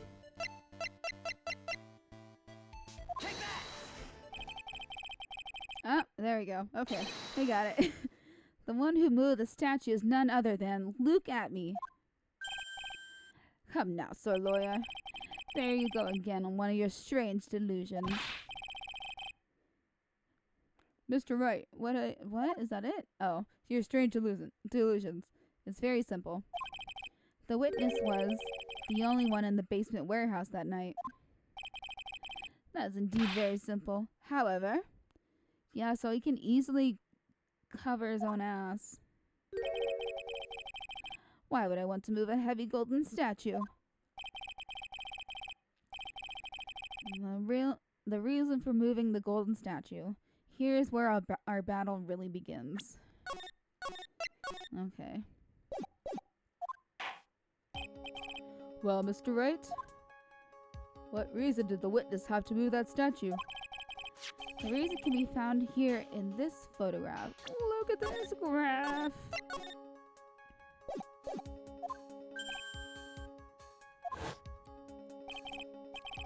Look at me. You pretended to be mask to mask to create an alibi by showing you were at Lordly Taylor that night. But this photograph contains a single fatal flaw. If the statue had been there, your lie would be exposed like cheap film at a drugstore.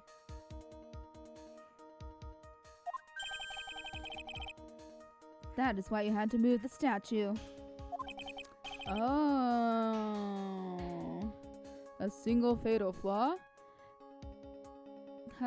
Because Adrian put it there to hide something specifically, it should have stayed there? Interesting theory. Please enlighten us. Just where in this photo does this lie exist? The jizz stain again? Take that! The lie in this photo is somewhere around here.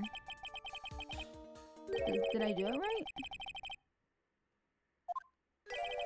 Oh. Did I do it wrong? No, that's not on purpose. No. Whew. Okay.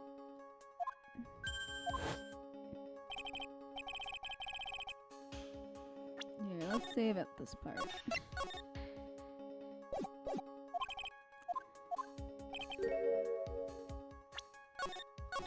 Just mostly so I don't have to keep repeating text again.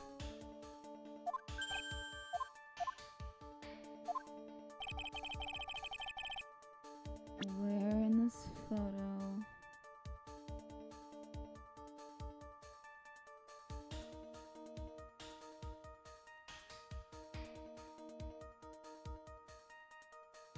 What? Where does the lie exist?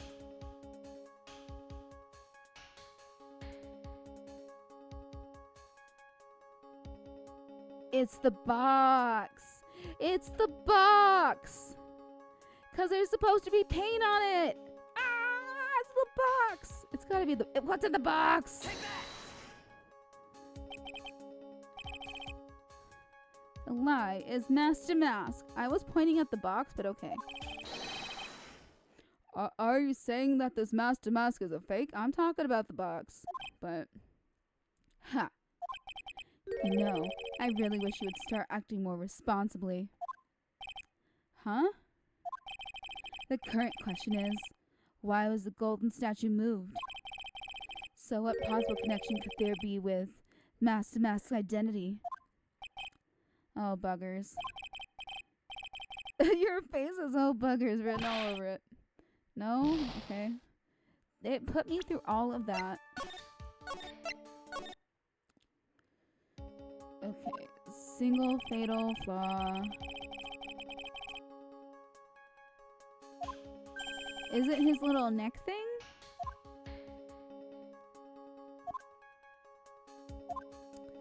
It's gotta be his neck thing. Okay. But it was saying that...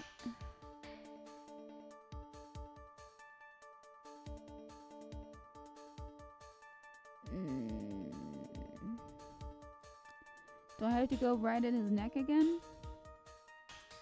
Take that!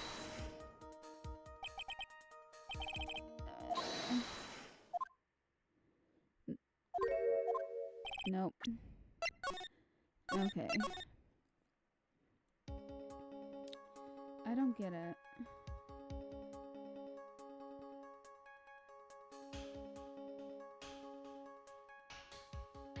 If Luke...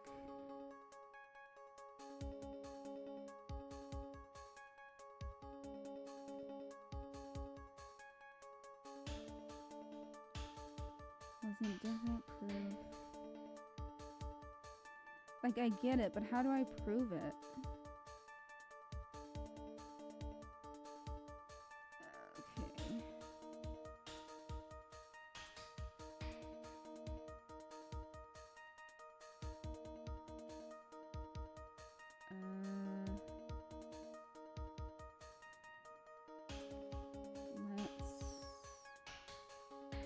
Okay.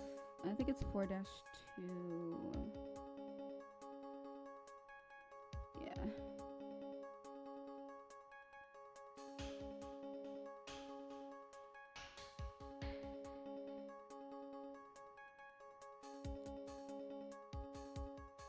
Okay. It's the times the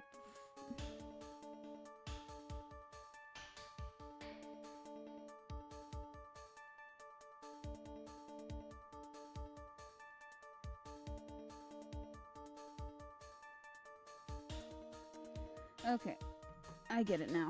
I understand. It's not what's in the photo, it's what's on the photo, and my face is covering part of it. But even though on my TV it's fine. That's why you have to move the statue.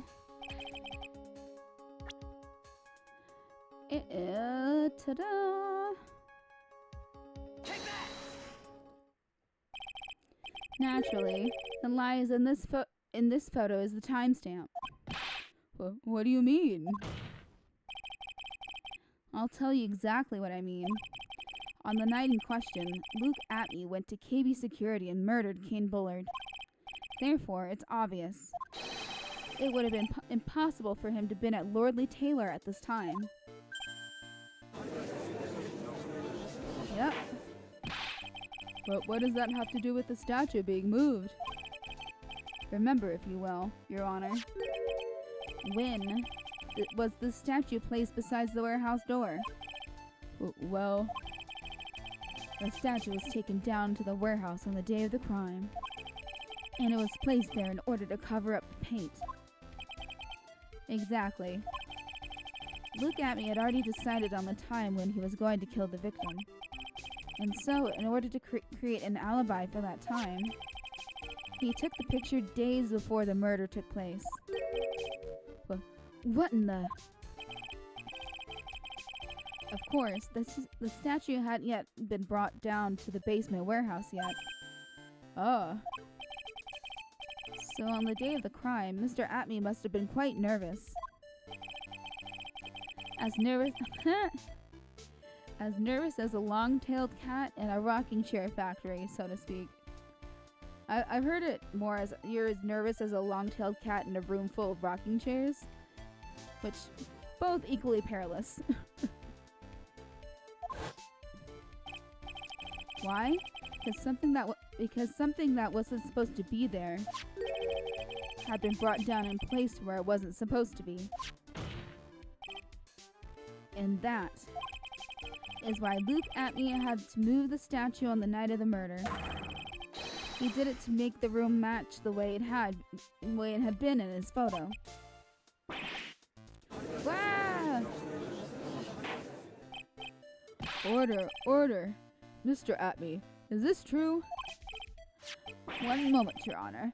Have you forgotten this? But what's that? The data for the basement warehouse computer. According to this, the camera did indeed go off on the night of the crime. Objection! You just changed the fucking date on the computer. It's true that the camera had been set up by Lordly Taylor's staff. However, the program used to manage that data was yours. That alone would have allowed you to tamper with the data.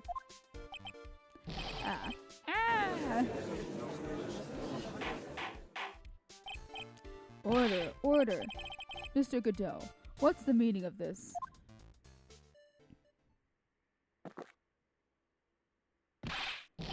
Godot, I warned you about making me wait. Now put that coffee down. My 11th cup. I've promised to drink no more than 17 during a trial. Which means I'm still good to the last drop. However, the defense has a very good point. A good point? So what? We are all but travelers on a road of infinite points. I think he's got his points mixed up with his other points. I don't know what that means, Maya, but okay. So you say this photograph was taken ahead of time, and that the statue was moved in order to make it match. That's a very interesting idea. However, there's one point that can't be denied. Which is... that it's only a possibility. Men that are trapped by the chains of maybe can never reach their dreams. That's very true. No way. Don't fall for that, Your Honor. Hey, Mr. Damask. Yes? If there's no funny business in your actions as Master Damask.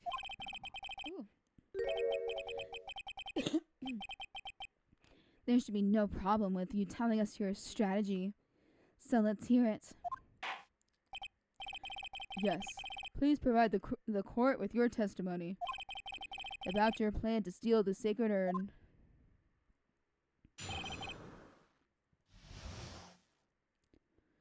Okay.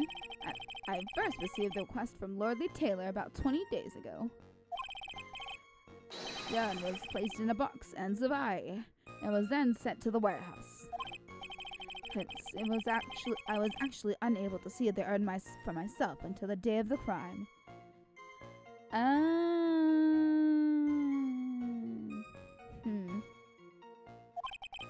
I knew it was an extremely valuable treasure, so I sent my card 10 days beforehand. I then handled security by myself to ensure that my crime would go smoothly. At last, I held the urn in my hands for the first time at 1 a.m. on October 12th. That's pretty much all the stuff we've heard before, isn't it? Yeah, but we'll find the truth hidden in the nuggets of information he gave. Witness, you're sure there are no mistakes this time? Jeopardy. Very well then. Mr. Wright, you may begin your cross-examination.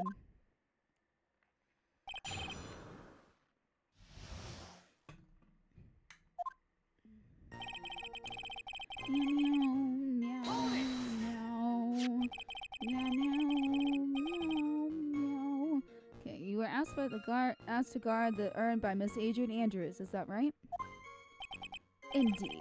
It seemed that they had heard of my Zvarkling reputation. I see Miss Andrews is still attracting the weirdos. I mean, big mood there. Oh my god. I've gotten so many weirdos. 1, I'm too nice. 2, I am nerd bait. 3, I am someone who actually enjoys hobbies.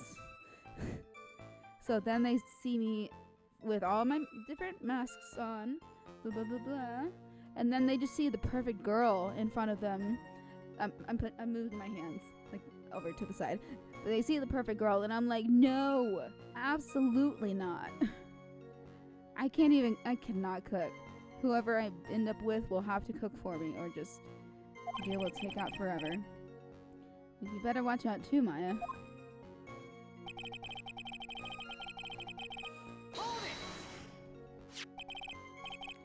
You mean this box? Yes, that pathetic box. Lady Andrews is especially taken with that urn. Ew. So he didn't know that she dropped it. And she wouldn't let anyone into the storeroom, not even me. Huh, interesting new tidbit.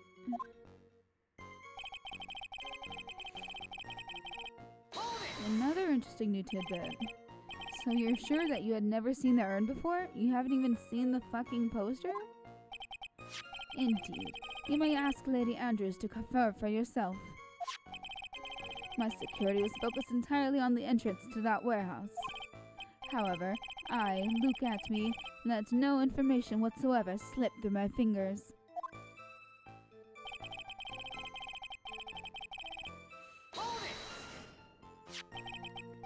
You mean this calling card? That's right. That is without a doubt my calling card. I guess Mr. Delight didn't make this after all. Of course. Because Atme knew about the emblem. Making this card authentic would have been child's play for him. Go smoothly. Then no one entered the basement warehouse? Unfortunately, there were many different treasures being taken there. Thus, for a period of approximately 5 days, people were indeed going in and out of the warehouse. Okay.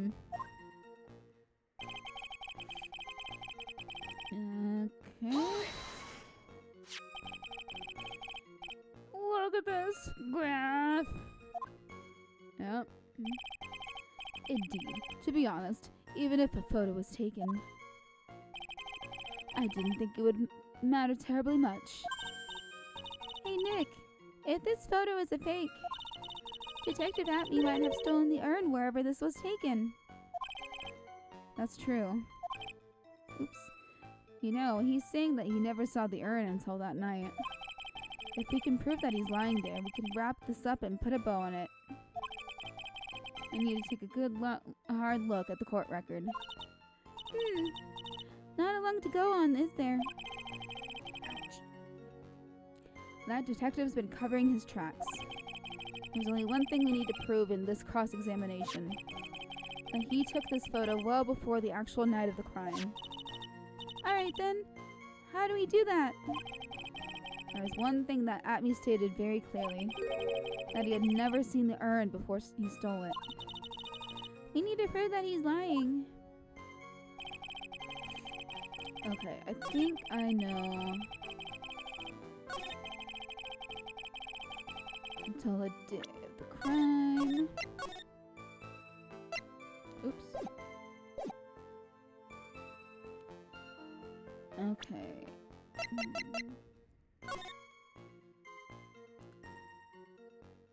Aha, that's a big fucking lie. Objection! Mr. Atney, if you really are Master Mask, then you also wrote this calling card, correct? But of course. Is there a problem with that calling card? Allow me to read a passage from the calling card that Master Mask had written. Take good care of the speckled urn. Now the speckled here surely refers to the pink pattern on the sacred urn. Yes, that is true. But so what? It wasn't like that before. Truth be told, there is no way that Master Mask could have known about this pattern. Well, what do you mean? This pink spotted pattern on the urn is actually nothing more than paint stains. Paint stains? And these stains did not appear until after the urn had been taken to Lordly Taylor. I'm not finding this joke to be very funny, Mr. Wright. The day that the sacred urn was taken to the warehouse, the urn was broken due to human error, or should I say an error-prone human. Aww. Yeah, really, that's me whenever I drop shit all the time. That's when the pink paint got on the urn. Ugh, you can't be serious. And yet this calling card clearly mentions the paint pattern. Which means Detective Atney had seen this urn long before the crime ever took place. In fact, he saw it when this fake photo was taken. Phew. And because this photo is a fake, your alibi for the night of the murder no longer holds water.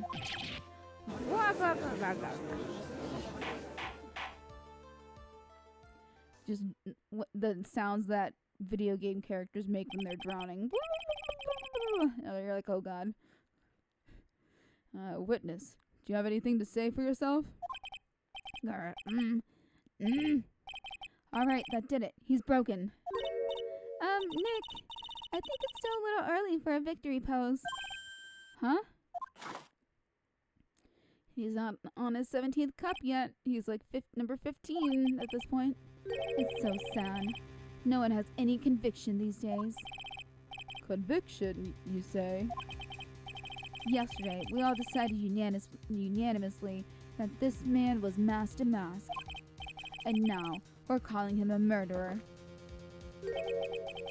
You don't think we're being a tad fickle? Judge, shut the fuck up. That's a good point.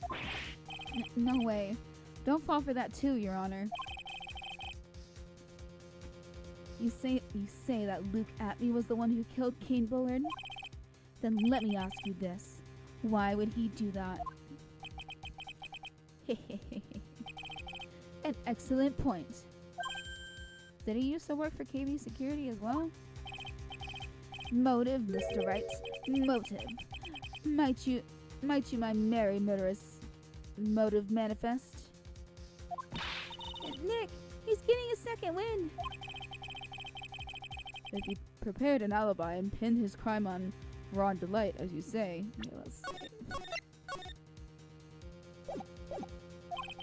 he must have had a very strong motive for murder.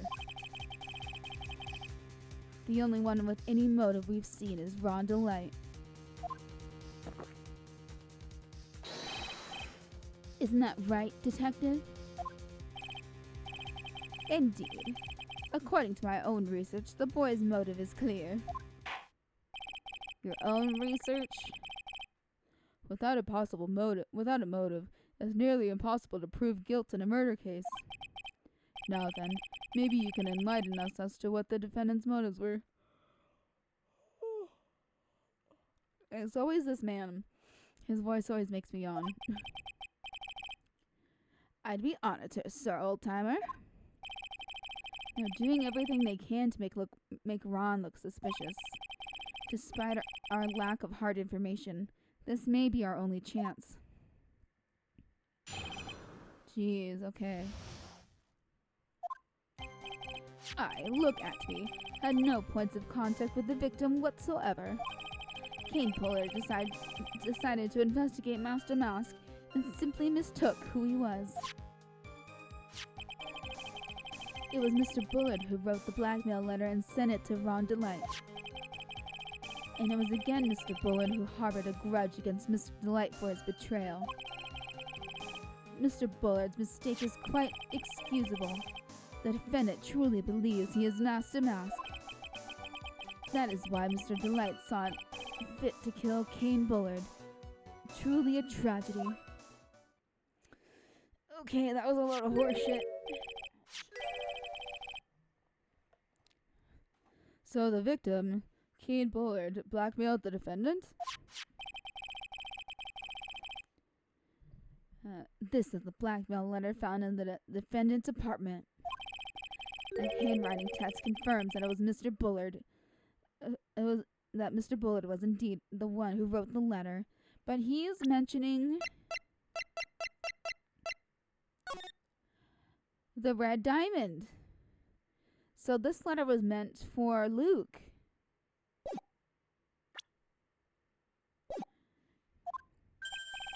What?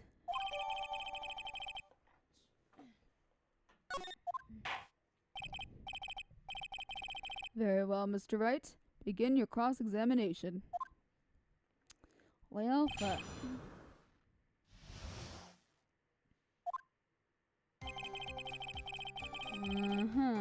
Hold it!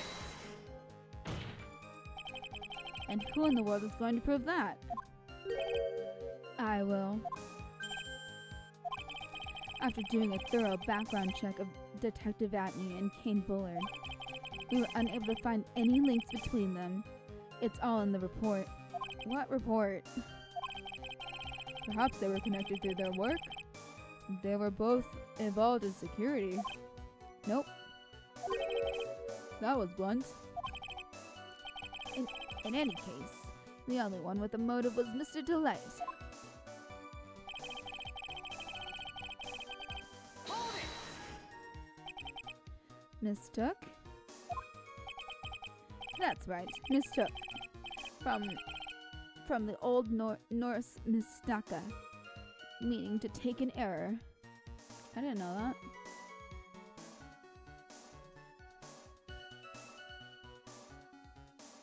Just curious.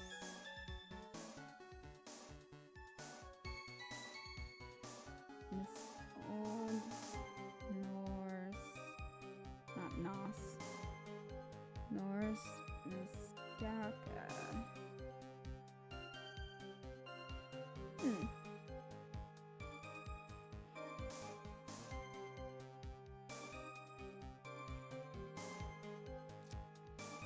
Okay.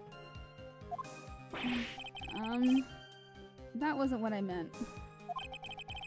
Just who did the victim mistake Master Mask to be? Why, the answer is obvious. Rhonda Light, of course. Boy, I'd like to wipe that smug look off this guy's face. Press harder. Why would the victim mistake the defendant for Master Mask? Don't you already know that? Savati, take a look at this newspaper. Oh ho, that's the famous Tear of Ebnon, a magnificent jewel.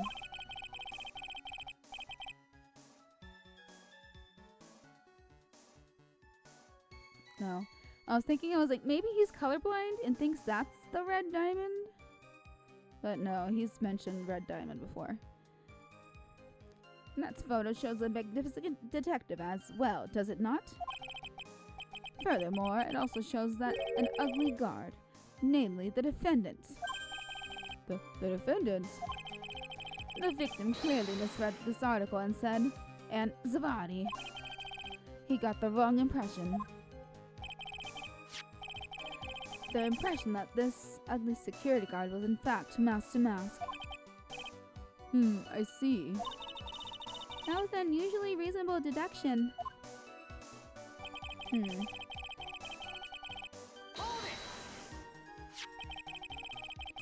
You mean this blackmail letter right here? It says bring $50,000. And the handwriting is without a doubt the victim's? There's no mistake. We had an official report to prove it. But I don't see an addressee on this letter anywhere. An addressee? Yeah. This letter was discovered in Ron Delight's apartment. And Mr. Delight did show up at the designated place and time. The fact that there's no addressee is irrelevant. I wonder... What's up, Nick? I just had a thought. What if that blackmail letter wasn't meant for Mr. Delight? Yeah. Whoa! Do you have any evidence of that? The red diamond. For some reason, I just can't shake the feeling that there's something not quite right about this blackmail letter. Something is not right. Well, everyone, are you quite satisfied? Hold it! What do you mean by that? Oh my, I was certain you were already aware. Savati. KG Security has a lot of security info on all sorts of companies. And since I was security team chief, I stole data from the company. Kane Bullet had yet to forgive young Mr. Delight, which is why he sent him that letter upon mistakenly believing he was the thief. There's a file that we discovered in Mr. Bullard's office. Evidence that Mr. Bullard was receiving money through blackmail. However, isn't this a bit odd? Why did the defendant pay Mr. Bullard the money, even though he wasn't actually Master Mask? On that point, there was an unfortunate bit of chance.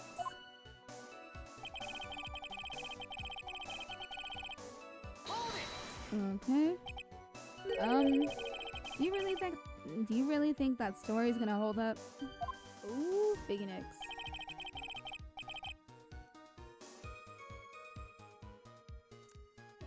Give me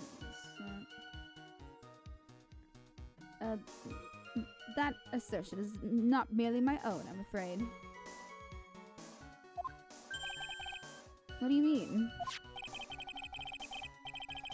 I have here a memo from Ron Delight's wife, Desiree Delight.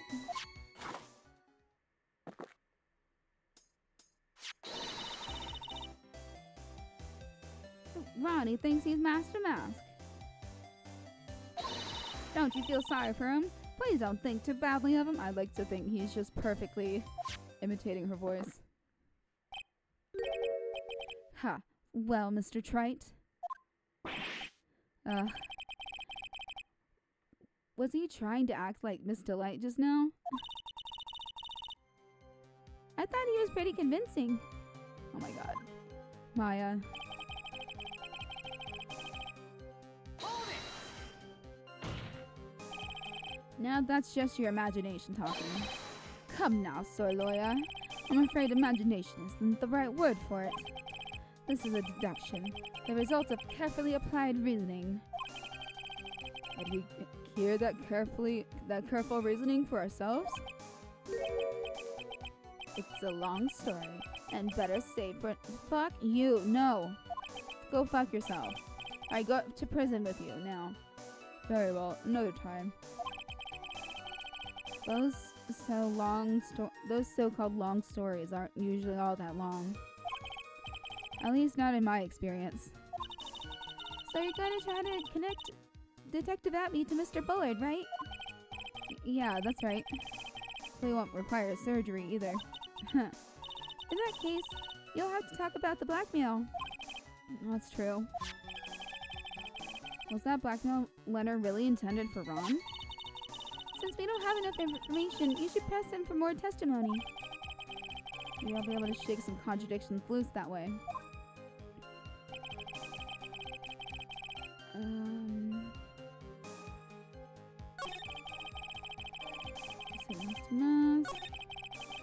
I wrote the blackmail letter and sent it to Ron to Light. Again, Mr. Ford.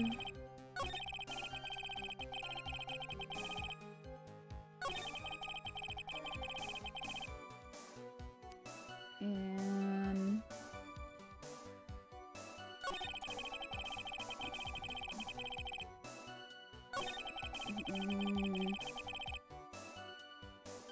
no, where do I find that? Harvard a grudge. Mr. Bullard.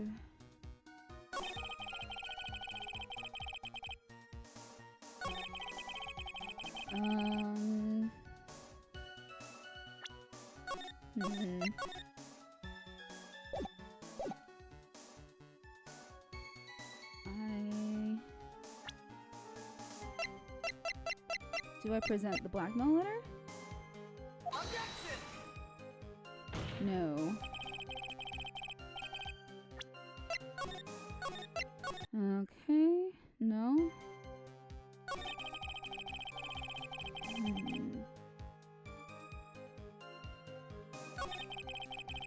Mr. Bullard and send it to Rhonda Light.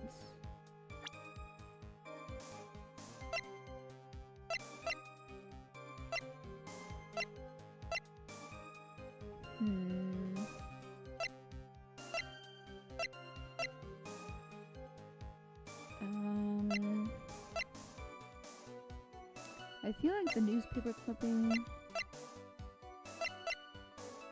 has to do with something.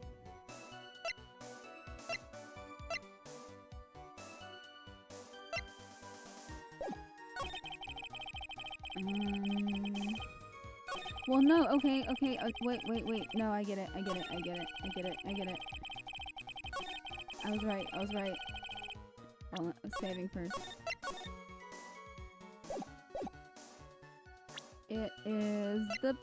It's this thing. They would have met during this incident. Most likely. Objection! No. Okay, it's not this one.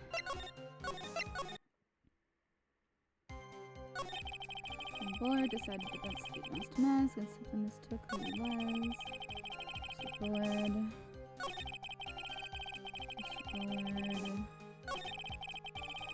This is quite excusable.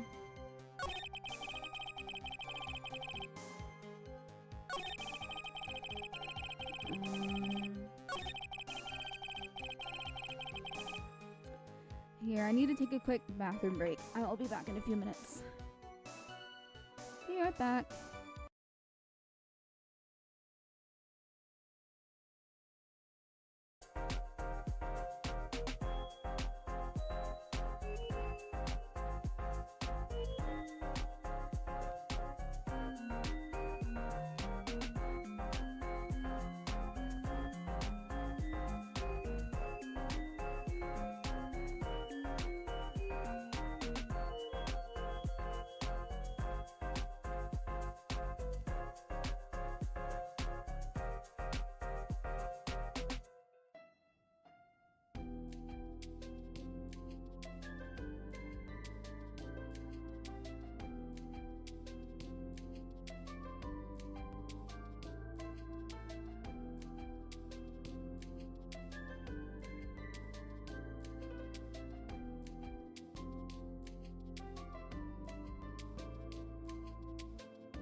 Alright, I have returned.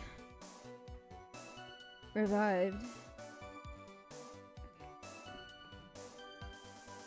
So, let's see. Mistake is quite excusable.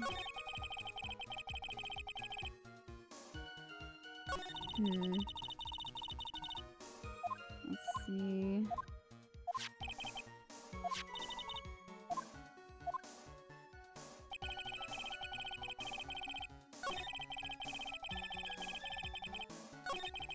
Mr. Board, who wrote the blackmail letter and sent it to Rhonda Light. Hold on. I have an idea.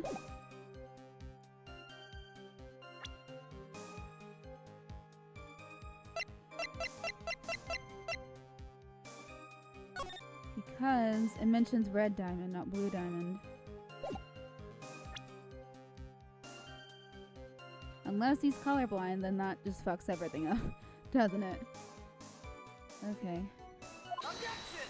Here we go. Mind if I ask you a few questions, Detective Atme? Well, if it's just a few, I guess it's all right. When you said that this letter was addressed to Rhonda Light, I couldn't help but notice one major contradiction. Contradiction? I don't know where a walking contradiction like you gets off saying things like that. You're one to talk. At times like these, men are made to express themselves with their fists. Why don't you show us what you've got there, Junior? Indeed. Time to man up, Mr. Wright. Why is this happening?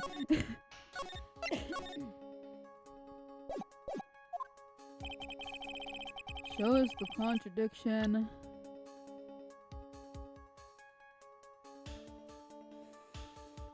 Because it says red diamond, not blue diamond, so I was right about the newspaper clip.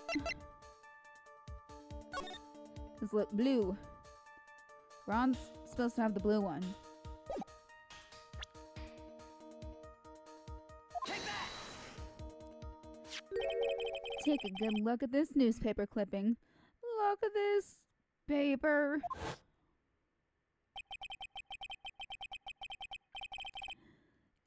It contains a picture of the tear of Emanon, the stolen jewel. What about it? The problem is this jewel's color. Color? I'm not much for discussing color myself. According to the clipping, the color of the stolen jewel was blue. However, in the blackmail letter, a totally different jewel is mentioned. I'll take that red diamond you received the other day. Red? Which means Bullard is colorblind! The red diamond described in the blackmail letter is not the tear of Emanon that Master Mas stole at all. Objection! And your point is, Mr. Trite? So you're trying to say that this blackmail letter was intended for someone else? That is what you're trying to say, right, Trite? That's what you're trying to say, right, Mr. Wright? Well, that is what you're trying to say, right, Nick? Yes.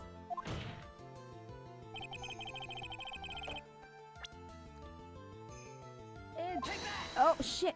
That was an accident! That was an accident! That was an accident! Fine, I'll take it. It was an accident. Especially you, Maya. Okay. Let's try this again. And pick the correct person. Naturally, it was you, Detective Atme. Do you have some sort of basis for that claim? Yeah. Right there in fucking front of me. You have been personally involved in every single Master Mas case. And in the last case, you recovered what was stolen. And received a jewel as your reward. A jewel? Probably the one wrapped conspicuously around your finger. That red diamond ring. Grr. That is the diamond referred to in the letter. Which means that Kane Bullard wrote that letter in order to blackmail you. Ah! Order in the court. Order, I say. It seems you've gone too far with your childish pranks, Mr. Trite. Uh-oh. I don't like the way you said that. Just duck. Kane Bullard is blackmailing Luke at me? Are you for real? Yes, I am. Nick, come on, stand up to him. Then answer me this. The blackmail letter contains the following passage.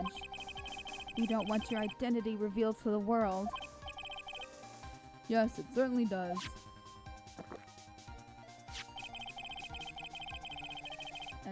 Kane Bullard threatened to make Luke Atney's identity public knowledge. An identity he wanted to keep a secret. So just what was that identity? Atney killed Kane Bullard because he was afraid of his secret becoming known. What was the identity he wanted to keep secret? This is what it all comes down to, Nick.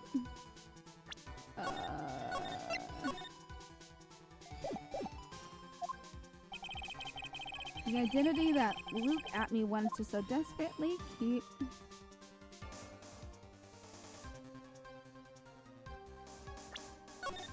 Here.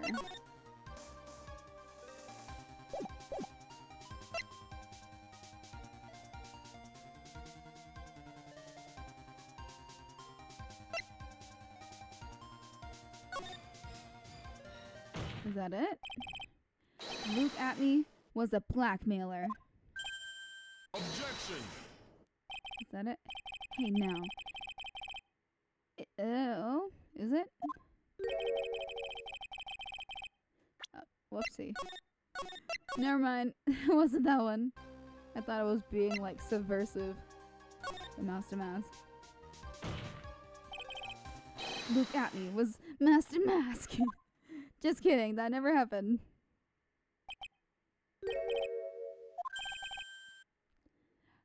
That's my line. What's that supposed to mean? That's my line. That's my line too. Listen up, you. This is what you've been saying. Okay, he's just gonna fight. This is what you've been saying up to this point in time. The witness pretended to be Master Mask in order to pin the murder on the defendant.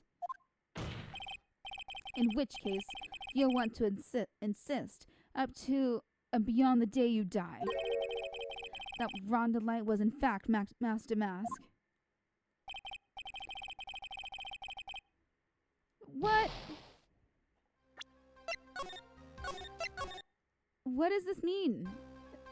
Okay, we'll go through the whole rigmarole with blackmail. Blackmail. Blah, blah, blah. Objection! What you've been saying is that Kane Bullard was the one walking on the low Amy, blah blah. It seemed a little odd, blah blah blah. Kane Bullard was blackmailing Luke at me. But oh, Ron Delight was also being blackmailed by a certain someone. Okay. I was right the first time. So, did you start receiving blackmail letters after this incident? Yes, just a few days after the Tear of Emnon heist. After that, I started getting the plans in the mail. I received plans from some very kind person. Incredibly detailed plans. Detailed plans? In which case, that would mean that Ron Delight was actually Master Mask. That is what we are claiming. Someone else came up with the plans and had Mr. Delight steal his targets for them. And that someone was none other than Luke Atney. Shh! Silence! Hee hee hee hee hee hee hee hee hee. Now I see. It's all becoming clear. What is? When you were in grade school, you received the same report card every year. Careless, with a tendency to jump to conclusions. Am I wrong? Oh no. How did you... Like, I was like... I don't... This is just a random photo I saw. And it was like... It was showing a picture of someone's left arm.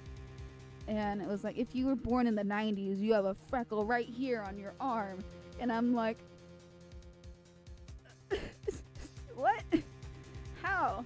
And it's not caused by someone poking me with a pencil. It's an actual freckle. Really? Like, I don't know. Could become a mole someday, but like, I don't know. It feels too dark to be just like a freckle. In which case, I would naturally know about all his relation to Master Mask. But, oh, guess what? I know nothing. Oh. Rhonda Light started receiving plans for his second crime onward, correct? Which means I learned of his identity when he committed that first crime. Good point. You certainly couldn't have blackmailed him otherwise. In that case, let's see some hot, bitter evidence.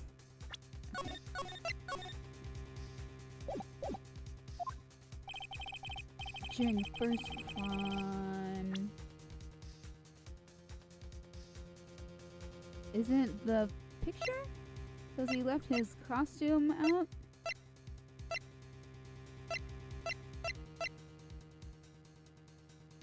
This? Take that! I think I see it. See what? When you were in grade school, you received the same report card every year. Gets into a lot of mischief trying to be the center of attention. What do you mean? This newspaper clipping. It has a picture of you and Rhonda Light in his guard uniform. It seems that Master Mouse didn't just disappear into thin air. He just took off his outfit and hid it in a bucket. That sounds far too stupid to be true. Correct. With tricks like that, he couldn't fool a baby, let alone an ace detective. And that's when you figured it out, Mr. Atme. That's when you learned that under his mask, Master Mouse was really Rhonda Light. Oh, what the? Wasn't he supposed to be Master Mask? Oh my god, it looks like he wasn't even an ace detective. Can't believe it, he's just a slimy blackmailer. What a fraud. He's gonna get himself passed off as an ace detective. Why you? How dare you expose me like that? Why I mean, I never blackmailed anyone in my life. I'm a famous and proud ace detective. And also Master Mask. Why can't you understand that? Oh god. Crazy eyes. I'm afraid you are neither a proud thief nor an ace detective. You are a blackmailer and a murderer. That is your true identity. Why you? How dare you up and point? Oh, how you give a lot? Why not try doing something yourself with those big mouth and you're a fool? I say, now you can compare it to me. Monday. Well, I don't think I can handle black mama. Okay. That was me trying to read as fast as I could. I'm sure it excited just like that. Detective.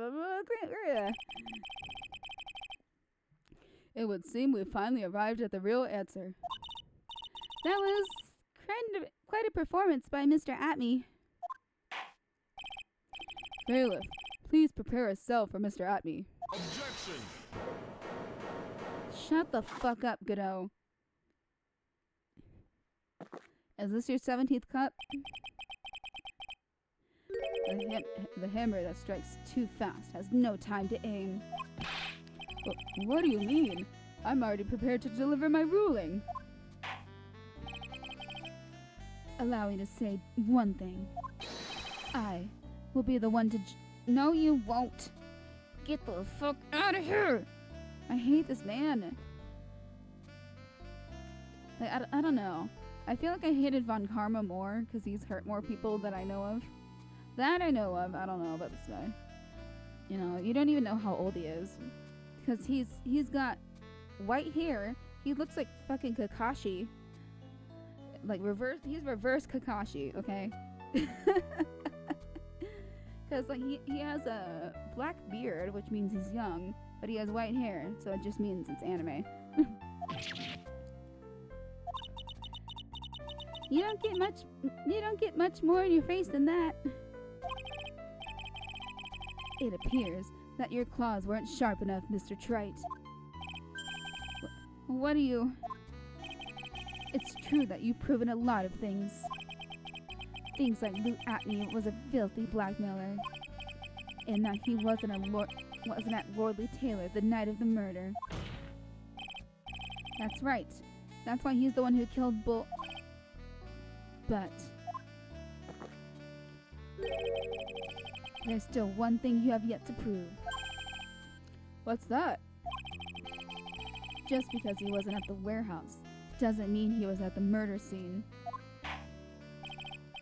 Therefore, can't prove that this pitiful excuse for a man was at KB Security. Then I don't see how a verdict can be delivered. No way! Order in the court. Well, Mr. Wright? This is it. This is the final round. I've got to prove that Atney was at Mr. Bullett's office on that night.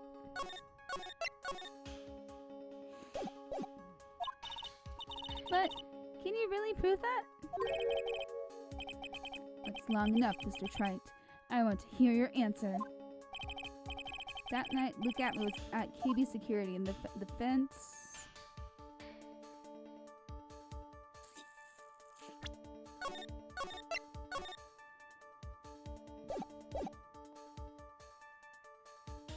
Can prove it? Can I prove it? The fence can prove it.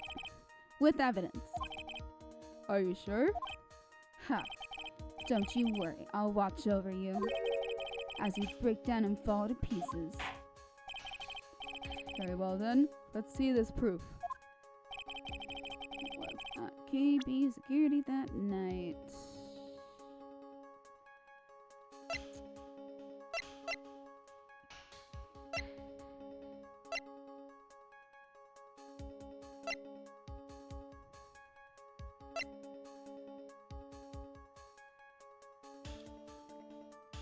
I think it's the button. I think it's the button. Because there's no fingerprints. He's mentioned before that he wears gloves all the time. Take that! Hell yeah. This is the proof. It's true. That is very important. However... What? Is that not it? Oh, my flavor, my special Godot blend, number 49. Well, Mr. Wright? It's bitter. Very bitter. Oh. Okay, no?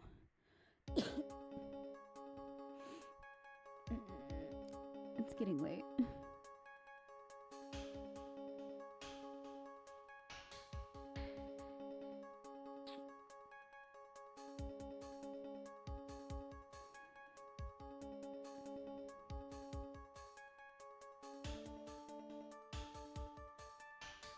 Okay, the answer's no. Okay. That helps me. Nope. I can't prove it. Just as I thought. But if we hear more of Detective Atney's testimony... Objection! Unfortunately, that's as far as you go, Mr. Trite. What do you mean? I won't allow for any more testimony. That's what I mean. What? Have you forgotten Luke Atney is here after we interrupted his own trial. And you have failed to prove that he committed the murder. I think it's time for this witness to return to his own trial and face his guilty verdict as mask to mask. No. Well now, Sir Lawyer, it seems that love wins out in the end after all. I am the ace detective as well as mask to mask. My verdict will verify that. Just as Rhonda Lights will verify that he's the true murderer. I declare that with the full force of my, I was about to say anime, my ace detectiveness. Order in the court. That is enough deliberation over this witness. I can't believe this. At this rate, Ron is... Don't give up now, Nick. We still have tomorrow. We can look at more evidence and... By then, it'll be too late. Huh? Well, why?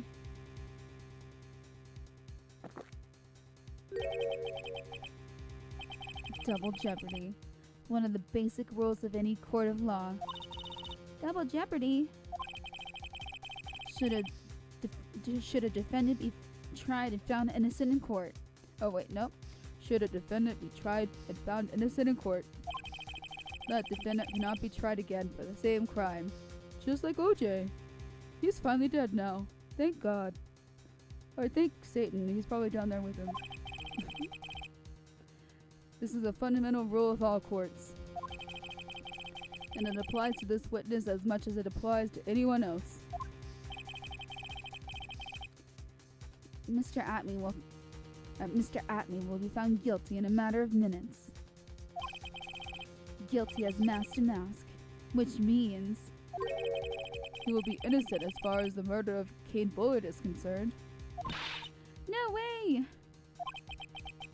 The fact that you were unable to prove Mr. Atney's guilt of that crime here means that he will never again be tried as Kate Bullard's murderer.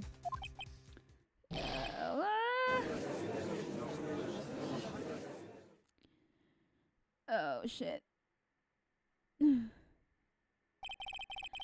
there's nothing I can possibly do to win. Even if Ron is proclaimed to be innocent, the real killer, Luke Atney, will go free.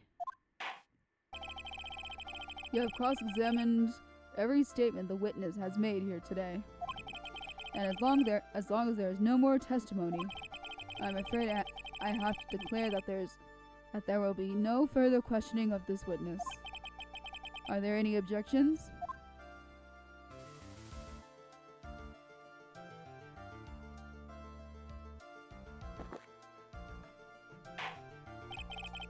I hereby end the cross-examination of Luke Atney. Objection! Who's that? Who's that? That was a female voice. I think I see it. Your Honor, I don't know who this is, I'm just gonna do.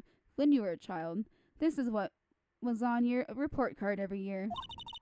Has poor hearing and often makes mistakes as a result. How did you... Phoenix, raise your head up high. Have you forgotten?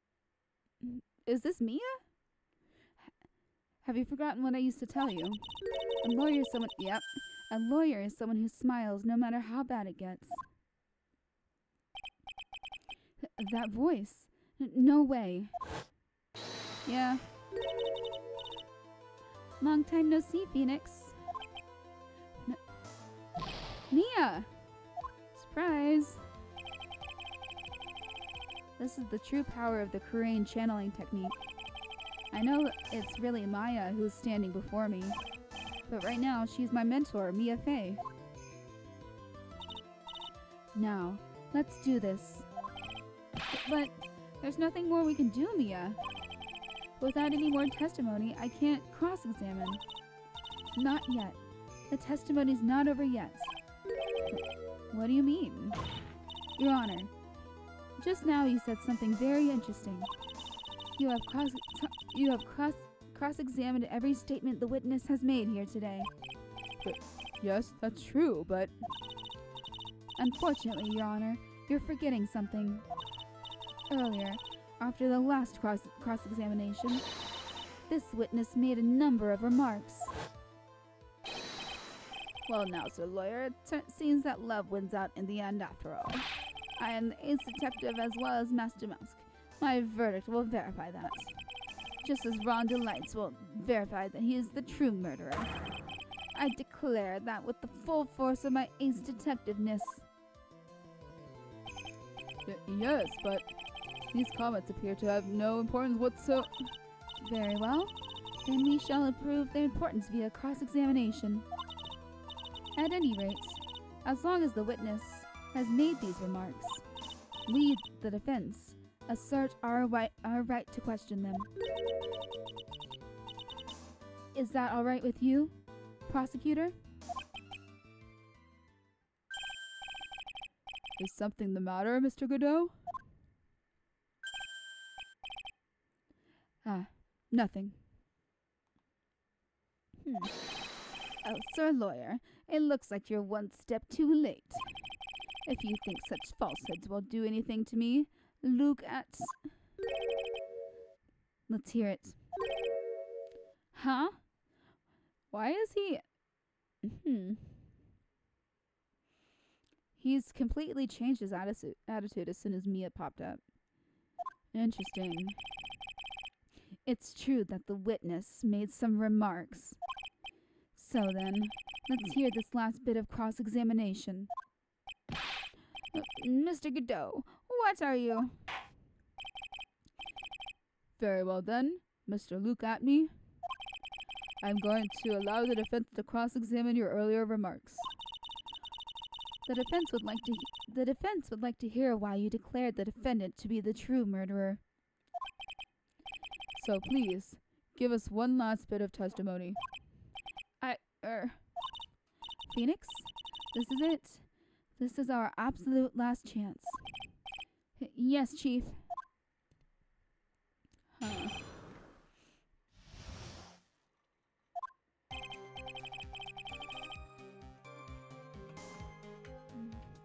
Indeed, it is true that I was not at Lordly Taylor.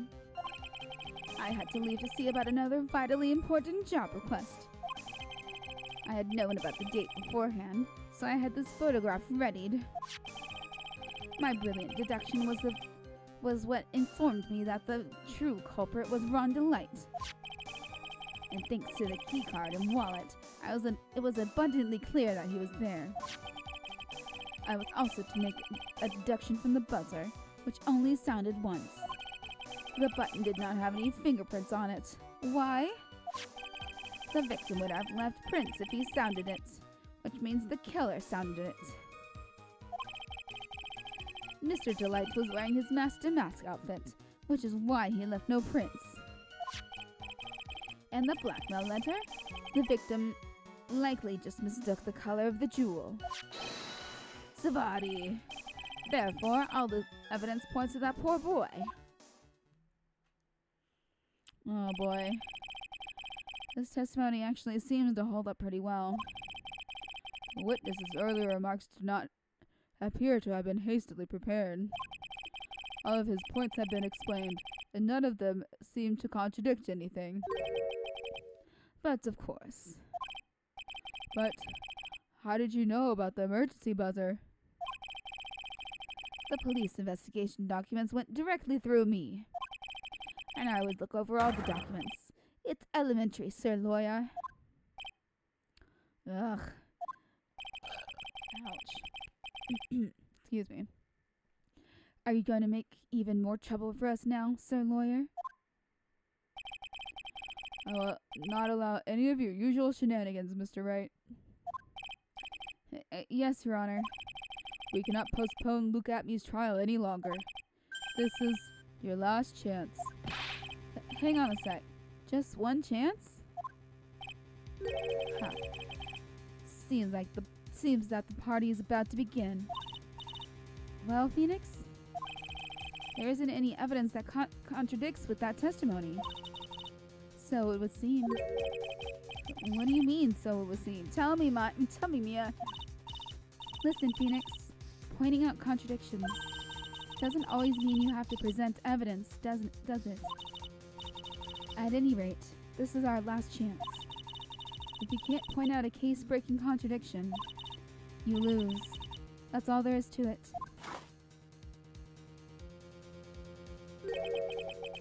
Cup number 17. The last cup. It seems like the time has come to put an end to this trial. I have to find the fatal contradiction in this testimony. Let's see. And I need to point it out without presenting evidence. Which means all I can do is find the contradictory remark and press it. So, oh no. So we can only press it once?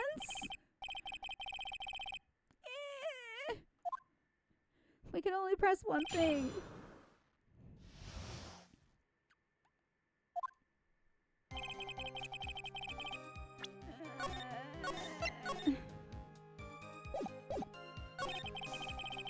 See button violate important job request. I know about the date beforehand, so I had this photograph readied. The deduction was to inform me that the true culprit was Ron Delight. Place the key card. Make a deduction from the buzzer, which only sounded once. So fingerprints Y.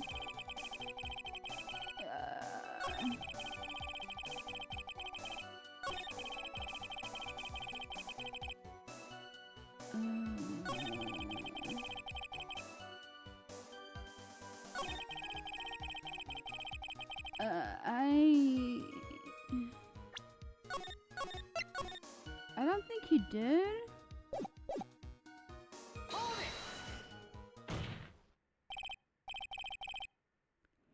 it! Is this it? Mr. Atme, about this last remark. Objection. You still don't get it. Did I fuck it up?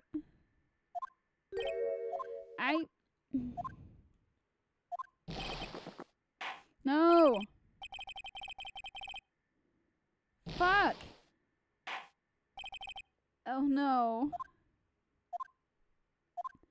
Misinterpretive, No! Let me go back to my fucking save! This is dog shit, come on. You've gotta be kidding me. No fucking way. Okay, I'm glad I saved. Jesus Christ. Here, let's cognitive examination. The chance I have to nail him. Somewhere there's a huge contradiction and I gotta find it.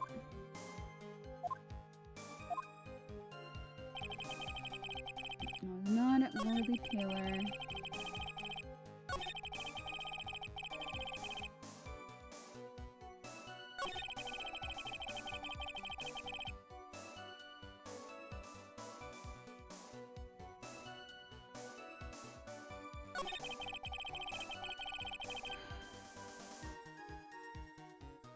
Okay, I don't want to go through that again.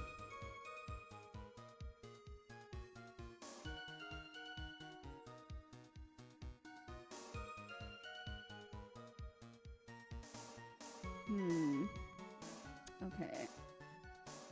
I read a little bit.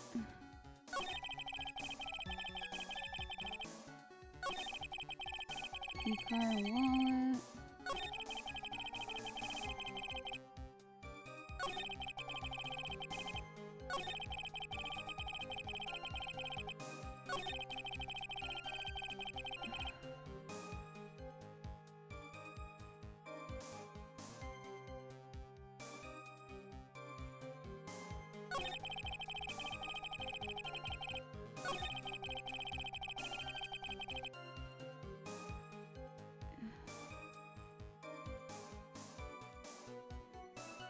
Alright, let's suffer. Mr. Atme, about this last remark. Objection. No. Okay, I'm glad it let me. Okay, I'm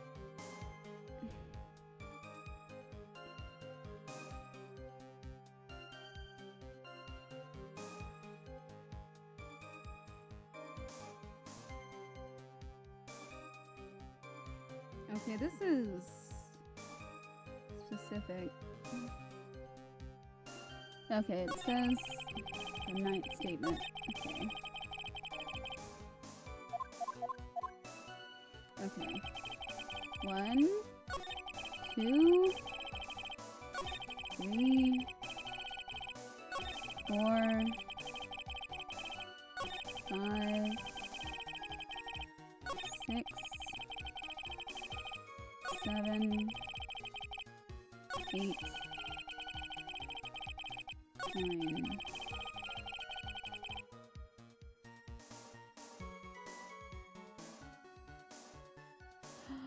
Oh, I get it. I get it why it's this one. I get it why it's this one. How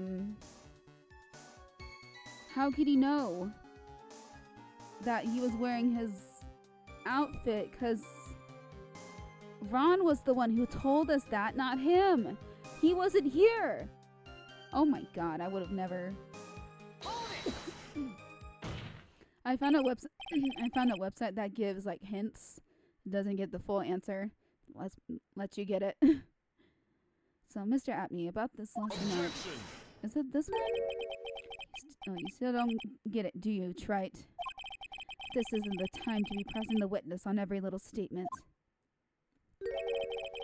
I'm afraid you're the one who doesn't get it. Oh, it still doesn't get it, Mr. Godot. What? Mr. Atme, it seems you have finally admitted that you were in the CEO's office on the night of the murder. How can you say that? Let's review your testimony, shall we, Mr. Atme? The button did not have any fingerprints on it. Why? Mr. Delight was wearing his mask-to-mask outfit. Is that correct? Indeed. That's what I said. My deductions are absolutely foolproof. More like your deductions prove that you're a fool. Ooh. Where's Francisca? Where is she? We need her. The foolish fools who foolishly follow their foolish ways. I don't know. I was trying to think of another F word. Fuck. There we go. I'm sorry. Whatever do you mean? For some reason, I'm starting to get really thirsty. Oh? Not in cup number 18? So when exactly did we learn the fact that Ron Delight was just as mask to mask when he went to the scene of the crime? That was,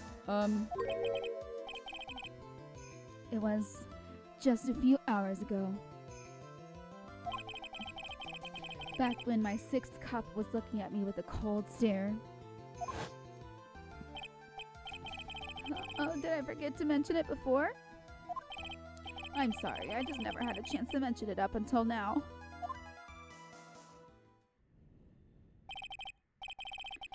That's right, the defendant had yet to tell anyone else this fact before this morning. Therefore, the only people who should know this are those who have been watching this trial. Ooh! Fucking Pinocchio over here. Now you understand, do you understand now, Detective Atme? There's no way that you should have known about that. Hey! You were in the next courtroom, being tried as mask to mask. So then, enlighten us. Just how did you know about that piece of information? Objection! Come on. This detective must have known about it. He probably had plenty of chances to find out beforehand. No? Objection! He hasn't spoken with Ron. Oh, and it's those chances that I want to discuss next. That night, Mr. Delight was wearing his mask-to-mask outfit. There is one and only one way for Detective Atme to have found that out. Only one? One way, you say? He knows. Please recall, if you will, Mr. Delight's testimony. When I am aboard the office, there's a suspicious shadow there. Yep. For a second, my client witnessed the real killer. Objection! But Mr. Delight never saw his attacker. So there's no way to tell whether or not the real killer was Luke Atme. Objection! It's with that statement that I'll turn this case on its head. Just what are you implying? Mr. Delight saw the real killer, correct? Now if you turn that statement around, the killer saw Mr. Delight. It stands to reason that the real killer had also seen Ron Delight. Impossible.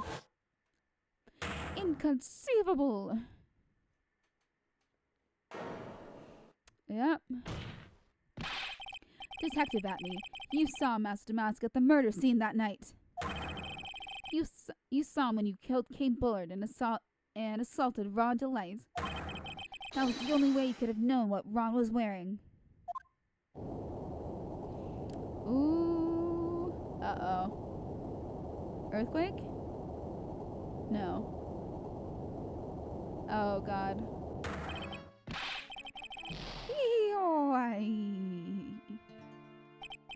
Take a good look, everyone. Unable to find a rival worthy of my genius, I was forced to create one by myself. Here I am, the tragic clown. Yes, you are. Yeah, I was about to say, I'm like, this sounds familiar. That's the same line you gave yesterday. But I think there's a little more meaning behind it this time. Ooh, ee, ooh, ah, ah. Hey, what an awfully complicated incident. Kane Bullard was blackmailing Luke Atme, who was in turn blackmailing Ron Delight. And upon killing his blackmailer, Luke Atme tried to frame Ron Delight, who then claimed to be guilty as mask-to-mask in order to escape his true crime. And to that end, he came up with this plan. To use the double jeopardy rule when making his alibi.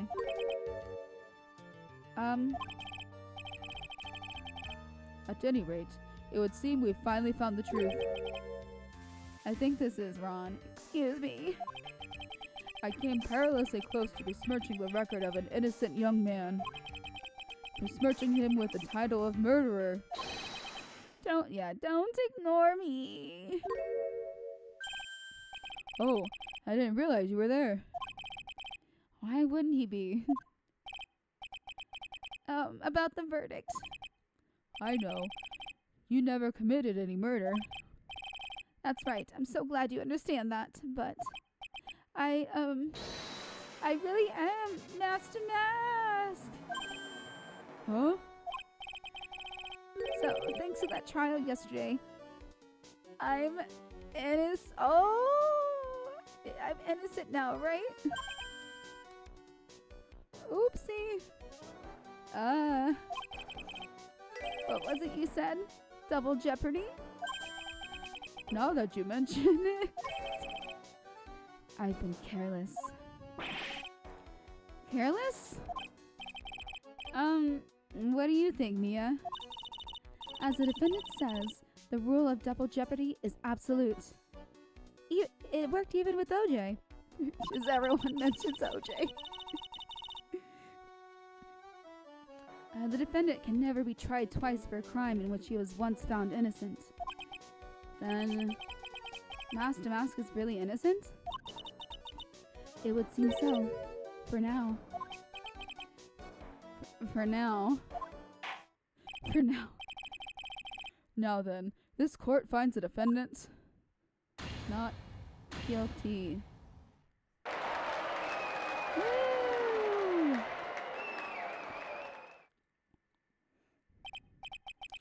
Boy, this is really lucky. Wait, this isn't so good after all. You see, the thing is, I still am Master Mask after all. Just shut up. Just don't remind people.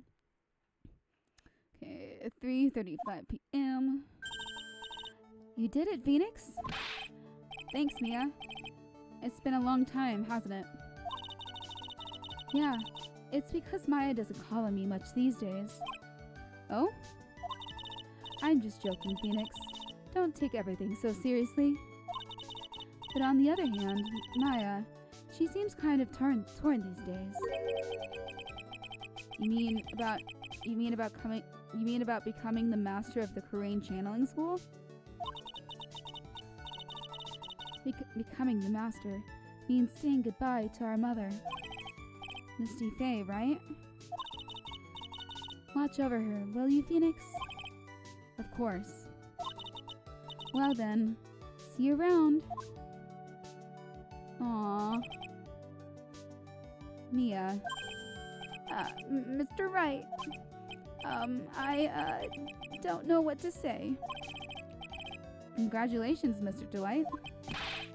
Thank you so much. No, wait. Nothing really matters anymore, though, now that all of this has happened.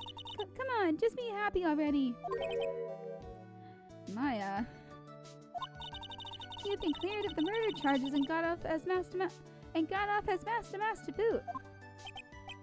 But in exchange, I lost everything. Huh? What do you mean? Has Desiree left him already? Stealing security information from KB Security, becoming Master Mask. I did it all for one reason. For her. You do it for her. You mean your wife, Desiree? She hates criminals more than anything. I mean, criminals are the only ones... Or criminals are the ones who are convicted? Maybe? Come to think of it, she was once held hostage by some robbers, wasn't she? She always said how she hated sneaky criminals. I knew that, but once I got fired from KB Security and lost all the money I had, she wouldn't have any reason to stay with me. I thought she would leave me for sure. So that's why you became Master Mask? Yes, but it's all over now. A broken bowl can never be put back together. Yeah, I can.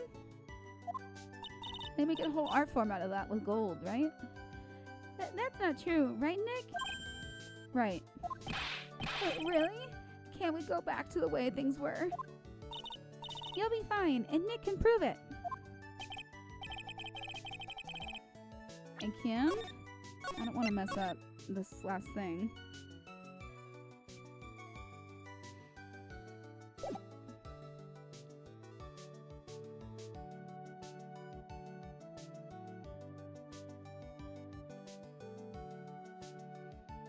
Oh. Yep, I was right. It's the urn. And Mr. Delight, even if a bowl is broken, there's always a way. I think it's the sacred urn.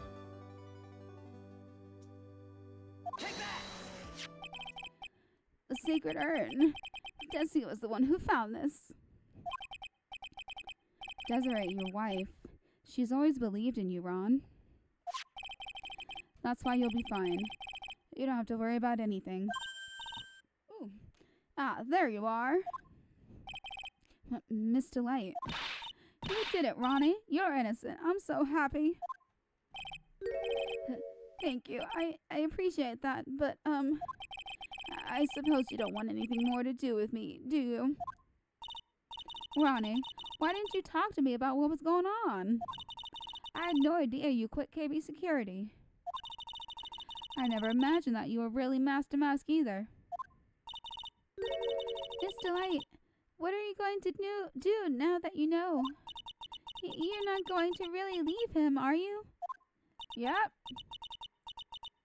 Come on, it's obvious, isn't it? How could I ever let a wonderful man like him get away? She's like, you're stuck with me forever. After all, my bike's really fast. So fast that there's no way you could ever get away. But didn't you say that you hated criminals? Oh, I only hate people who act all cowardly and sneaky. I guess that's... I don't know. Like that detective. Yeah, I guess so. Because granted, Luke Atme was doing it for himself. Ron was doing it for Desiree, even though she probably didn't want him doing that for her. But she still benefited from his work. I see. My Ronnie went and declared his crime before he committed them, like a man. Huh. I just love a man who's so chivalrous. Chivalrous? That's brave. I knew I was right about you. Every day I spend with you is filled with thrills and excitement. Desi. Desiree, you really do love Ron, don't you? Nicky boy. Yes? I'm really glad I asked you to defend my Ronnie. Thank you so much. I'll never forget what you've done for us. Oh, well, take care of yourself. You too, Nicky boy. What's the ellipsis for? Oh. Oh, I can feel my face going red. Oh. Mr. Nick! Mystic Maya! Congratulations! I was not prepared to do her voice anymore. Talk about bad timing. Mr. Nick! How could you? With another man's wife in front of Mystic Maya!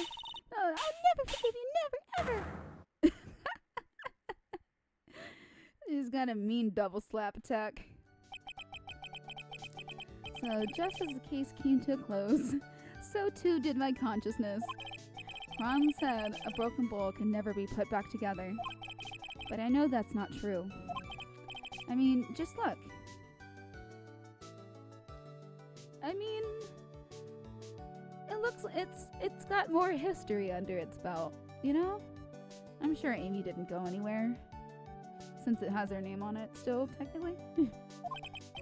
Here's a perfect example of one that was put back together even better than before. Aww. Alright, episode 2 is done. Wow. Oh boy. Oh, I've heard about this one.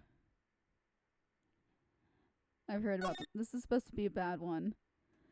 I've heard this is like the worst one. It's a case 3. So case 3 okay. It's happened with multiple games that I've played, including Phoenix Wright, like mostly Phoenix Wright and Danganronpa. Like, I don't know, something about the third, even if there's like 6, it's always the third one that's always kind of but then the rest are fine, you know? We'll suffer about this together. And I'll end things off here like I always do by saying good morning, good afternoon, good night, good luck, good riddance, and stay safe. And of course, we save not only twice, but multiple times. I have lost count. Alright, I'll see you next time. Goodbye.